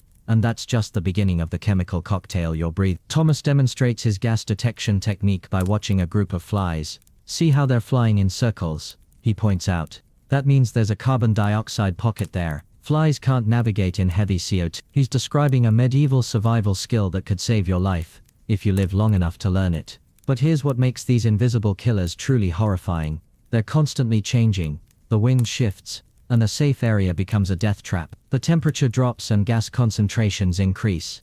A new batch of corpses arrives and creates fresh toxic zones. Thomas has to constantly monitor the air around him like a medieval hazmat specialist. The psychological impact of breathing poisoned air is something no modern person can imagine. You know every breath you take is potentially your last. Your lungs burn constantly from chemical exposure. You develop what medieval workers called air fear, a constant anxiety about invisible death surrounding you. Thomas has learned to suppress this fear, but you can see it in his eyes when he thinks no one is looking. Thomas pulls out a small pouch of herbs and holds it under his nose. Rosemary and thyme, he explains, helps mask the worst of it. What he doesn't know is that these herbs actually contain compounds that provide minimal protection against certain gases. Medieval people discovered this technique through trial and error, not understanding the chemistry behind it. Here's a terrifying medieval fact. The toxic air from plague pits could travel for miles on the wind. Medieval chronicles describe entire villages being evacuated when death clouds drifted over them. Livestock would die, crops would wither, and people would flee in panic. Thomas works at the source of these atmospheric weapons of mass destruction. Thomas suddenly drops to his knees and begins crawling toward a different section of the pit. Ground level air, he explains breathlessly. Sometimes it's cleaner near the dirt. He's describing a survival technique where workers would literally crawl through their workplace to avoid toxic gas layers that hung at standing height. But here's the most insidious aspect of gas poisoning. It's cumulative. Each breath of toxic air damages your lungs a little more. Thomas has been breathing poison for 3 months, and his respiratory system is permanently compromised. He coughs constantly,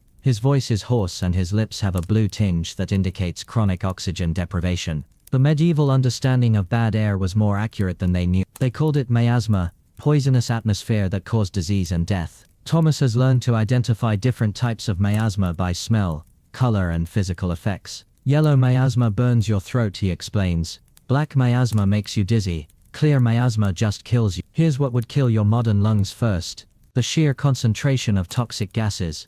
Modern air quality standards would shut down any facility with pollution levels 1/10 of what you're breathing. Thomas is working in atmospheric conditions that would trigger immediate evacuation and hazmat response in the modern world. Thomas points to a worker in the distance who's moving erratically.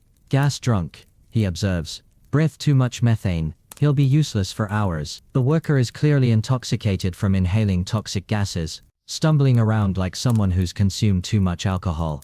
It's a common occupational hazard that medieval people learned to recognize and manage. But here's the most terrifying reality: there's no escape from the poisoned air. Even when Thomas leaves the pit at night, he carries the toxic gases with him in his clothes, hair, and lungs. His home, his family, his entire life exists in a cloud of atmospheric poison.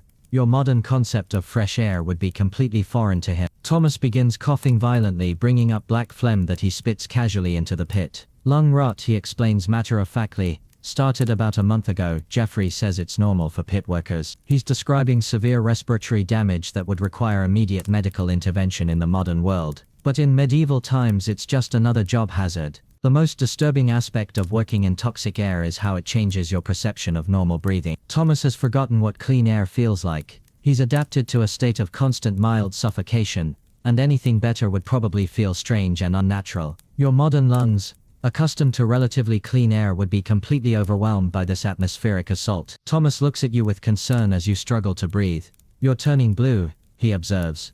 Better get you to higher ground before you pass out. He's describing the early stages of oxygen deprivation that would quickly progress to unconsciousness and death. Your modern respiratory system is completely unprepared for this level of atmospheric toxicity. Welcome to medieval air quality, where every breath is a gamble with death. Slow suffocation, how poison air kills you from the inside. The drowsy historian's voice becomes labored, like someone drowning in slow motion. Thomas leads you to what he calls a breathing spot, a slightly elevated area where the toxic gases are marginally less concentrated. This is where I come when the air gets too thick, he explains, his voice barely above a whisper. Some days even this isn't enough. You're about to learn exactly how poisoned air systematically destroys your body from the inside out, one breath at a time. Here's a dark respiratory fact that medieval people discovered through brutal experience. Death by toxic gas isn't quick or merciful. It's a slow, methodical process where your body gradually loses the ability to process oxygen, while your brain remains horrifyingly aware of what's happening. Thomas has watched dozens of workers die this way,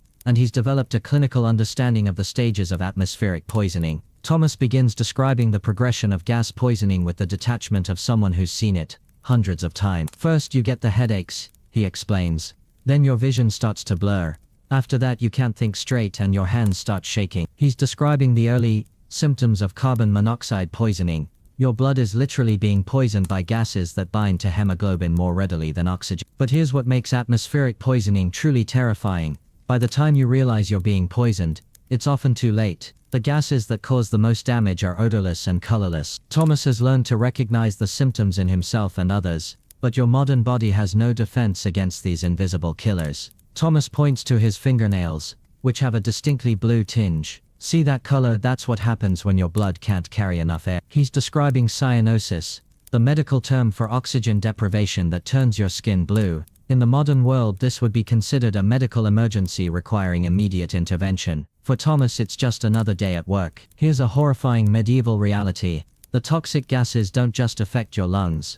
They attack your entire nervous system. Hydrogen sulfide causes gas paralysis, where victims lose the ability to move or speak while remaining fully conscious. Thomas has seen workers collapse and die while their eyes tracked movement, unable to cry out for help as they suffocated. Thomas demonstrates his technique for testing air quality by holding his breath and moving slowly through different areas. Count to 30, he instructs. If you can't make it to 30, the air's too bad to work in. He's describing a primitive but effective method for identifying lethal gas concentrations. Your modern lungs, already compromised by the toxic atmosphere, would fail this test in most areas of the pit. But here's the most insidious aspect of gas poisoning. It's cumulative and irreversible. Every breath of toxic air causes permanent damage to your respiratory system. Thomas's lungs are filled with scar tissue from 3 months of breathing poison. He'll never recover, even if he stopped working in the pit today. The atmospheric damage is permanent. The psychological effects of chronic gas exposure are as devastating as the physical ones.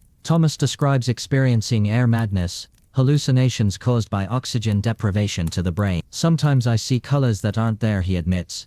Sometimes I forget where I am or what I'm doing. He's describing brain damage caused by prolonged exposure to toxic gases. Here's a dark medical fact. Medieval physicians had no understanding of gas poisoning, so they attributed the symptoms to supernatural causes. Workers who died from atmospheric poisoning were said to have been claimed by evil spirits, or cursed by the dead. Thomas has internalized some of these beliefs, viewing his respiratory damage as spiritual punishment for working with corpses. Thomas suddenly stops talking and begins making strange gestures with his hands. Do you see them? He asks, pointing to empty air. The little lights dancing around your head? He's experiencing visual hallucinations caused by oxygen deprivation.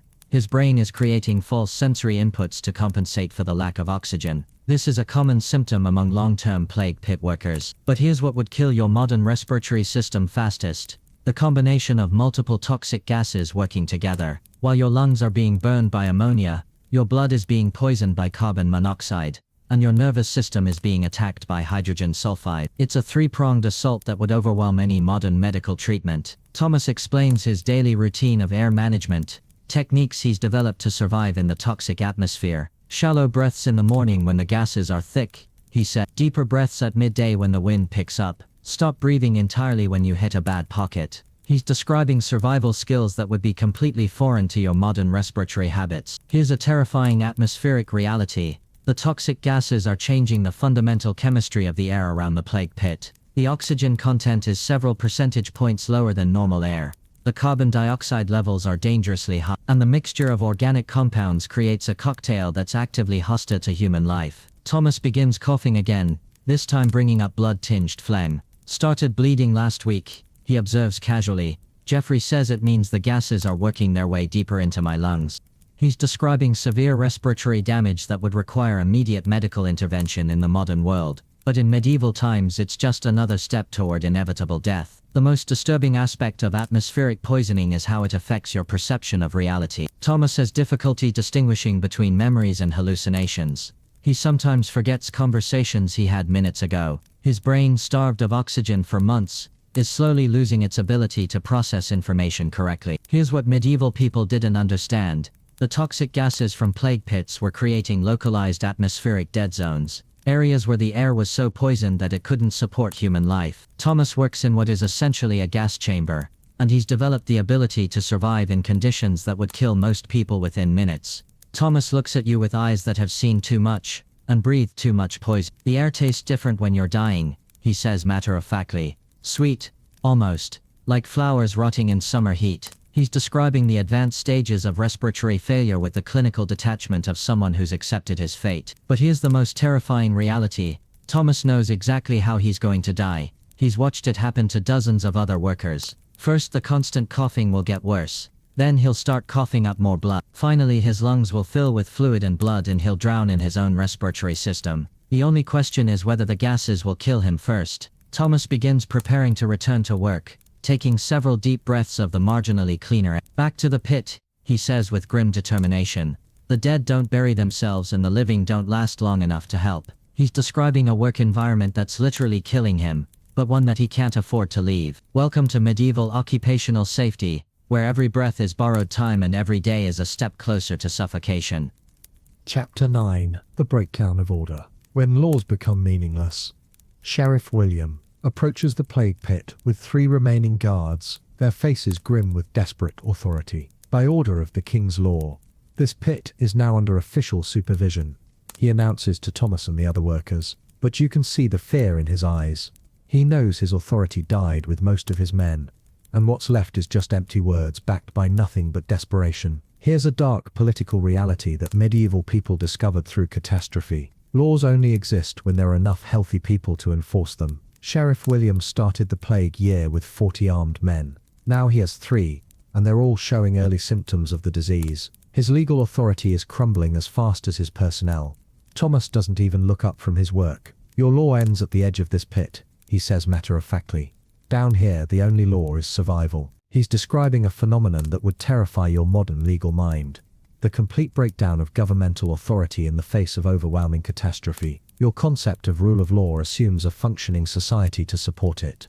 But here's where your modern understanding of authority would be completely useless. You're accustomed to laws backed by functioning institutions, trained personnel and social contract. Sheriff William's authority rests on nothing but tradition, and the assumption that people will obey. When people start dying faster than they can be replaced, that assumption becomes fatal. The sheriff pulls out a scroll and begins reading formal charges against the plague pit workers. Theft of crown property, desecration of Christian burial, unlawful assembly. His voice trails off as he realizes how absurd these charges sound in the current context. You're witnessing the death of bureaucracy in real time. Here's a terrifying medieval fact. Plague pits operated outside normal legal jurisdiction, because no existing law could address their necessity. Thomas and his crew aren't just grave diggers. They're operating in a legal vacuum, where traditional authority has no power. They've become a law unto themselves, and that's exactly what's keeping them alive.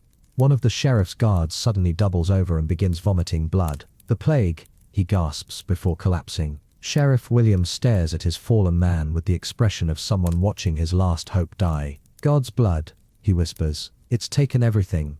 Thomas walks over to the dying guard and begins checking his pockets. Still warm, he observes. Should have a few coins. He's demonstrating how quickly the breakdown of order leads to the breakdown of basic human decency. Your modern moral framework would be horrified, but in this context it's simply practical resource management. Here's a dark, legal reality. The sheriff can't arrest Thomas because he has nowhere to put him. The jail is full of plague victims. The courts are closed because all the judges are dead. The executioner died last week. The entire legal system has collapsed, leaving only the primitive law of survival.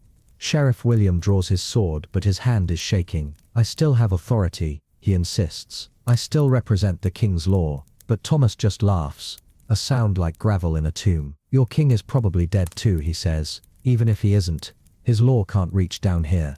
But here's what would break your modern legal mind. Thomas is probably right. Communication between regions has collapsed. No one knows if the king is alive or dead. Royal decrees can't be delivered because the messengers are all dead. The entire concept of centralized authority has become meaningless in a world where everyone is dying. The sheriff's remaining guards exchange glances and begin backing away. They're not paid enough to die for empty authority. Sir, one of them says quietly, perhaps we should return to town. They're abandoning their posts, leaving the sheriff alone with his useless legal documents and his dying ideals. Thomas continues working while the sheriff rants about law and order. You want to arrest me? Thomas asks. Fine, but who's going to bury the bodies? You, your dead guards, your absent king. He's demonstrating how essential services trump legal authority when survival is at stake. Here's a medieval reality that would destroy your modern worldview. The plague pit workers have become the most powerful people in the region because they're the only ones providing essential services. Thomas has more real authority than the sheriff because Thomas controls who gets buried and who gets left to rot.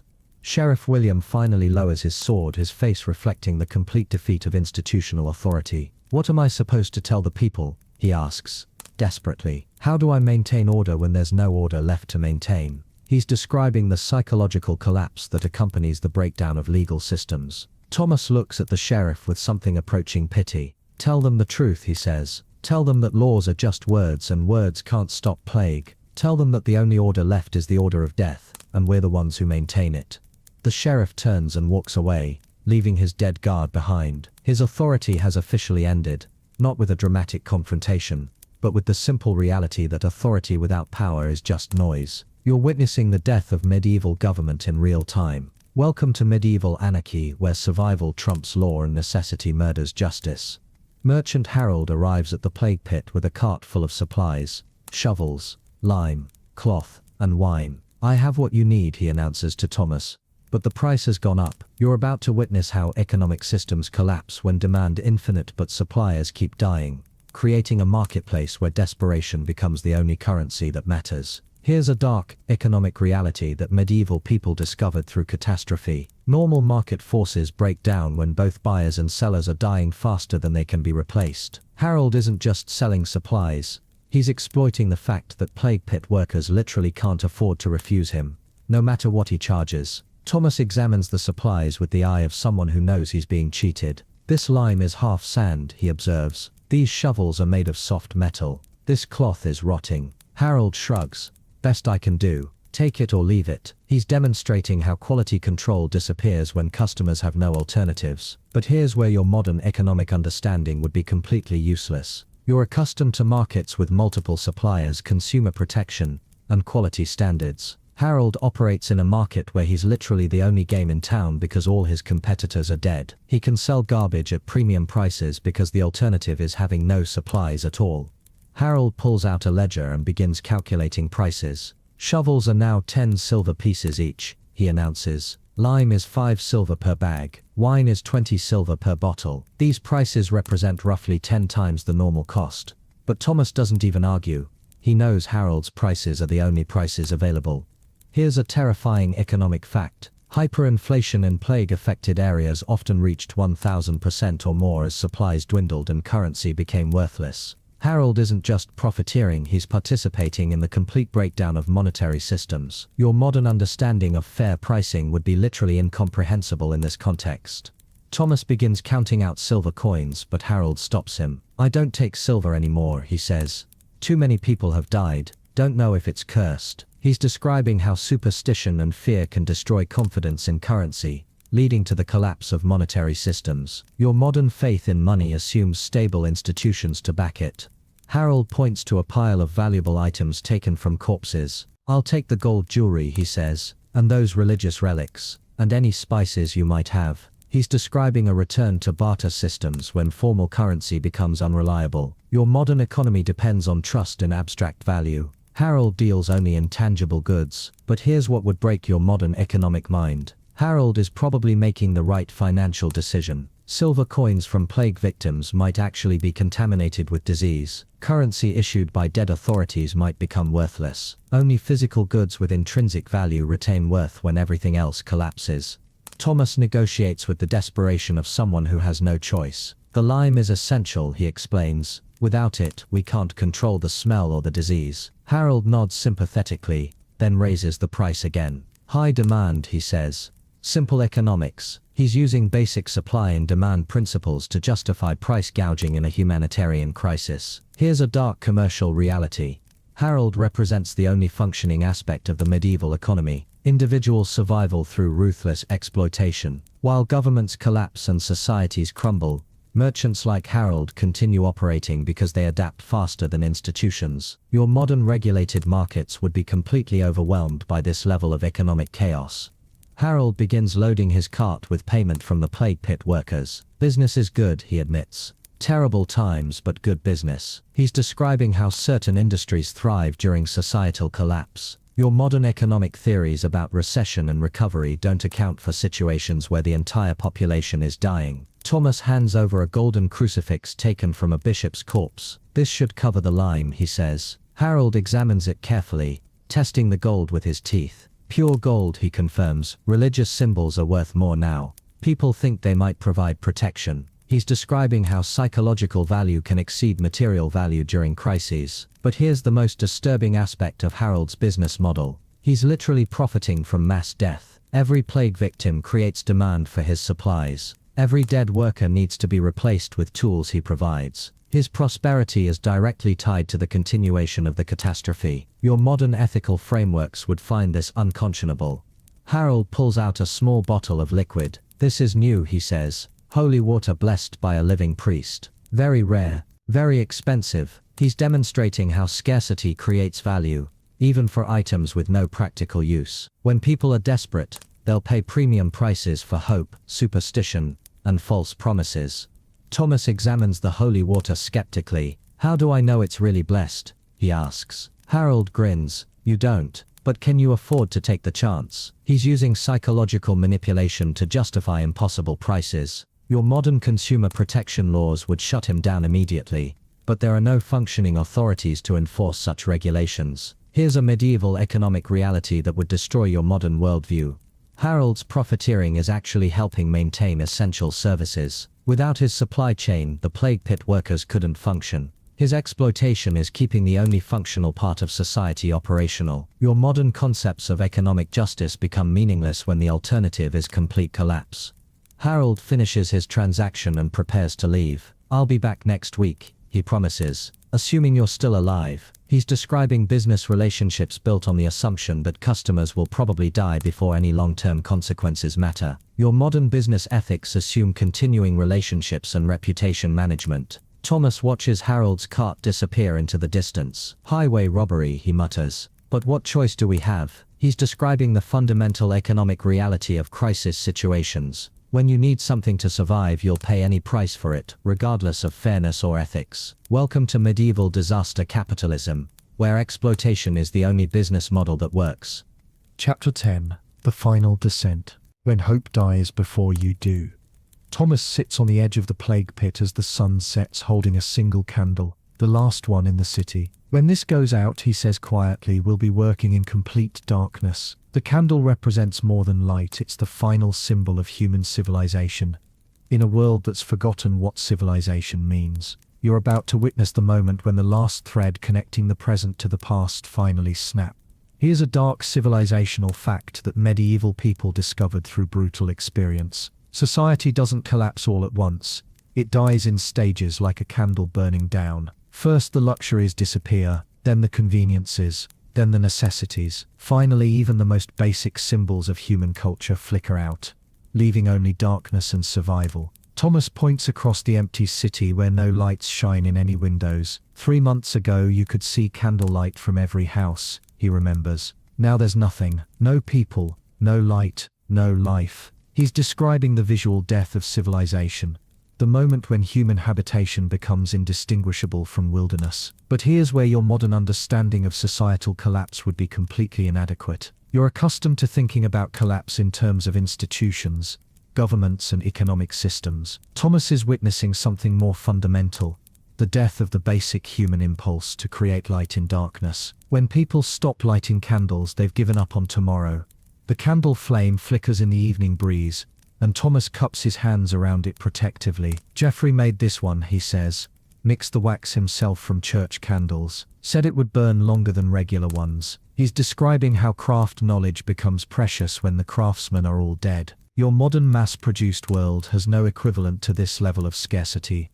Here's a terrifying medieval reality. The production of basic necessities has completely stopped. No one is making candles, forging tools, weaving cloth or growing food. Thomas and his fellow workers are using the last remnants of a dead civilization, and when those run out, they'll be left with nothing but Stone Age survival skills. Thomas begins describing his memories of the city before the plague. The cathedral bells used to ring every hour, he says. The market square was full of people. Children played in the streets. His voice carries the weight of someone who's witnessed the complete erasure of everything he once knew. Your modern mind can't truly comprehend this level of total loss. But here's what would break your modern psychological framework. Thomas isn't just mourning the death of people. He's mourning the death of human culture itself. The songs no one sings anymore. The stories no one tells. The traditions no one follows. The traditions no one follows. The knowledge no one preserves. An entire civilization is dying in his memory. The candle burns lower, and Thomas carefully breaks off a small piece of wax. Need to make it last, he explains. When this is gone, we'll be working by moonlight and memory. He's demonstrating resource management skills that would be completely foreign to your modern throwaway society. Every fragment of wax represents precious time stolen from darkness. Here's a dark cultural reality. Thomas is probably the last person alive who remembers how the city used to look, sound and feel. When he dies, that knowledge dies with him. There's no one left to pass it on to. No one left to care about preserving it. Entire centuries of human experience are about to vanish forever. Thomas looks up at the stars barely visible through the toxic haze rising from the pit. My grandfather used to tell me stories about those stars, he says. Said each one was a soul watching over us. He paused. Wonder what they think of us now. He's describing the death of oral tradition. The stories and wisdom that connected generations are being lost forever. But here's the most heartbreaking aspect of civilizational death. Thomas represents the last link to normal human life. He remembers what it felt like to live in a world where people had names, dreams, and futures. When he dies, that memory dies with him, and the plague pit workers who come after will have no concept of what they've lost. The candle flame dances wildly as the wind picks up. Thomas shields it desperately. Not yet, he whispers. Just a little longer. He's not just trying to preserve light, he's trying to preserve the last symbol of human defiance against the darkness. Your modern world, with its electric lights and endless energy, can't comprehend this level of precious scarcity. Here's a medieval reality that would destroy your modern worldview. Thomas is watching the end of everything, not just his own death, not just the death of his community, but the death of human civilization itself. The accumulated knowledge, culture and wisdom of centuries is being erased in real time, and there's nothing anyone can do to stop it. Thomas carefully sets the candle in a small holder made from a human skull. Appropriate, he says grimly. The dead holding light for the living. He's describing how the boundaries between life and death have become so blurred that using human remains as tools seems perfectly normal. Your modern sensibilities would be horrified, but Thomas has moved beyond conventional morality. The candle continues to burn, its light creating dancing shadows on the walls of corpses surrounding the pit. Thomas watches the shadows move like living things. Sometimes I think the dead are trying to tell us something, he says quietly, warning us about what comes next. He's describing the psychological state of someone who's witnessed the complete breakdown of rational civilization. But here's the most terrifying reality. Thomas is probably right to be afraid of what comes next. When the last candle goes out, when the last civilized person dies, What replaces human society won't be civilization at all. It will be something else entirely, something that has forgotten what it means to be human. Thomas looks at you with eyes that have seen too much. When this candle dies, he says, we die with it. Not our bodies maybe, but everything that made us human. He's describing the death of humanity as a concept, not just as a species. Your modern assumption that civilization is permanent and recoverable would be completely alien to him. The candle flame grows smaller, and Thomas makes no move to protect it anymore. Let it burn, he says finally. Let it all burn. Maybe something better will grow from the ashes. He's describing the acceptance that comes with witnessing the end of everything. The recognition that some endings are too complete for recovery. Welcome to the death of civilization, where the last light dies with the last hope. Thomas picks up his shovel for what he knows will be the last time. His hands are so damaged by months of digging that he can barely grip the handle, but he continues working with the methodical precision of someone who has forgotten how to do anything else. Been digging for 4 months now, he says without emotion. Don't remember what I used to do before this. You're witnessing the final stage of human degradation, the moment when a person becomes nothing more than a tool for moving corpses. Here's a dark psychological reality that medieval people discovered through necessity. The human mind has a breaking point where it stops processing horror and simply accepts it as normal. Thomas has reached that point. He's moved beyond trauma, beyond grief, beyond fear. He's achieved a state of perfect emotional emptiness that allows him to function in conditions that would destroy normal people. Thomas begins his final count of the day's bodies. 47 today, he announces to no one in particular. Brings the total to... He pauses, his face blank. I've lost count. Maybe 3,000, maybe more. He's describing the mathematical impossibility of processing mass death. Your modern mind can't truly comprehend numbers that large when each number represents a human life. But here's where your modern psychological framework would be completely useless. Thomas has achieved something beyond madness. He's achieved perfect adaptation to impossible circumstances. He's not broken, he's evolved. He's become exactly what his environment requires him to be. A human corpse processing machine with no emotional overhead to interfere with efficiency. Thomas demonstrates his technique for rapid body identification. Look at the clothes first, he explains, then the face, if there is one. He's describing a skill set that would be completely foreign to your modern world. The ability to quickly categorize human remains based on decay patterns and physical characteristics. Your squeamishness would be a fatal liability in this environment. Here's a terrifying medieval fact. Thomas has become so skilled at his job that he can process corpses faster than teams of healthy workers could before the plague. His efficiency isn't just a matter of experience. It's a testament to how completely he's abandoned his humanity in favor of pure functionality. Your modern concepts of work-life balance would be incomprehensible to him. Thomas suddenly stops working and stares at a corpse he's just uncovered. That's Margaret the baker, he says with mild interest. She used to give me free bread when I was a child. He drags her body to the pit without any change in expression. Wonder if her ovens are still warm. He's describing the complete breakdown of emotional connection to personal history. But here's what would destroy your modern mind. Thomas isn't being cruel or callous. He's being practical. Emotional investment in individual corpses would make his job impossible. He's developed perfect emotional detachment as a survival mechanism. Your modern therapy and counseling would be completely powerless against this level of adaptive psychological damage. Thomas begins describing his final preparations. When I'm done here, I'm going to walk into the pit and lie down, he says matter-of-factly. Been planning it for weeks, seems like the right way to end things. He's describing suicide as a logical career decision, the natural conclusion to a job that has no other exit strategy. Here's a dark medieval reality. Thomas's planned suicide isn't the act of a broken man. It's the act of a man who has completed his purpose. He's processed all the bodies he can find, used up all the supplies, and exhausted all the work that needs to be done. In his mind, he's finished his job and can now clock out permanently. Thomas looks around the plague pit with something approaching satisfaction. It's clean, he observes. Efficient, organized. He's describing a mass grave containing thousands of corpses as if it were a completed construction project. Your modern aesthetic sensibilities would be horrified, but Thomas sees it as his masterpiece.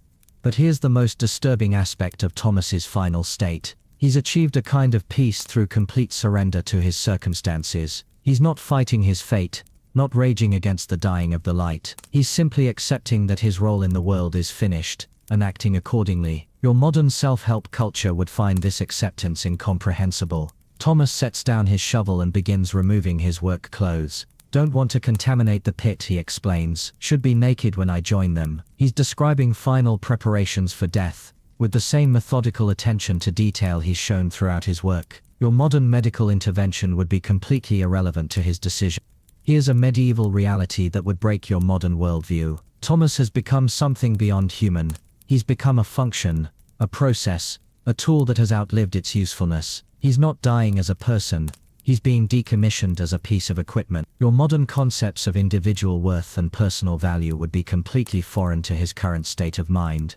Thomas lies down at the edge of the pit, his body positioned so that he'll roll into it when rigor mortis sets in. Efficient, he says approvingly. Won't require any extra labor. He's describing his own death as a logistics problem that he's solved with characteristic thoroughness. Your modern emergency services would be completely unable to save someone who has planned their death with this level of detail. But here's the most heartbreaking reality. Thomas represents the end of everything human about the plague pit operation. After him there will be no more workers, no more organization, no more systematic approach to dealing with death. The corpses will simply pile up until they're indistinguishable from the landscape, and the final chapter of this medieval disaster will be written by decay, not by human hands.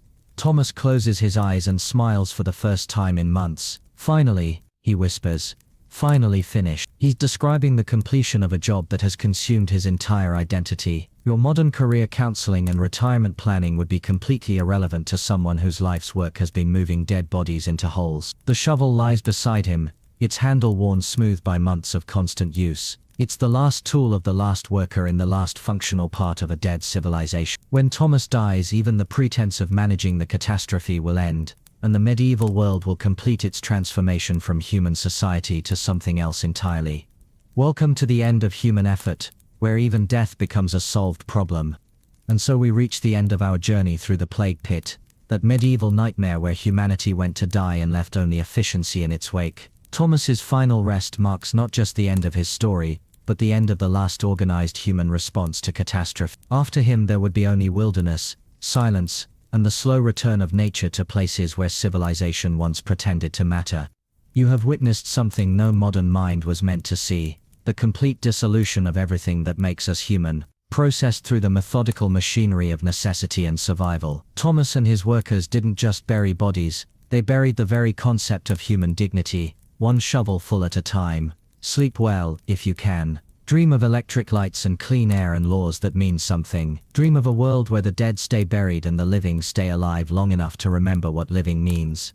The plague pit is finally quiet. Even the flies have moved on.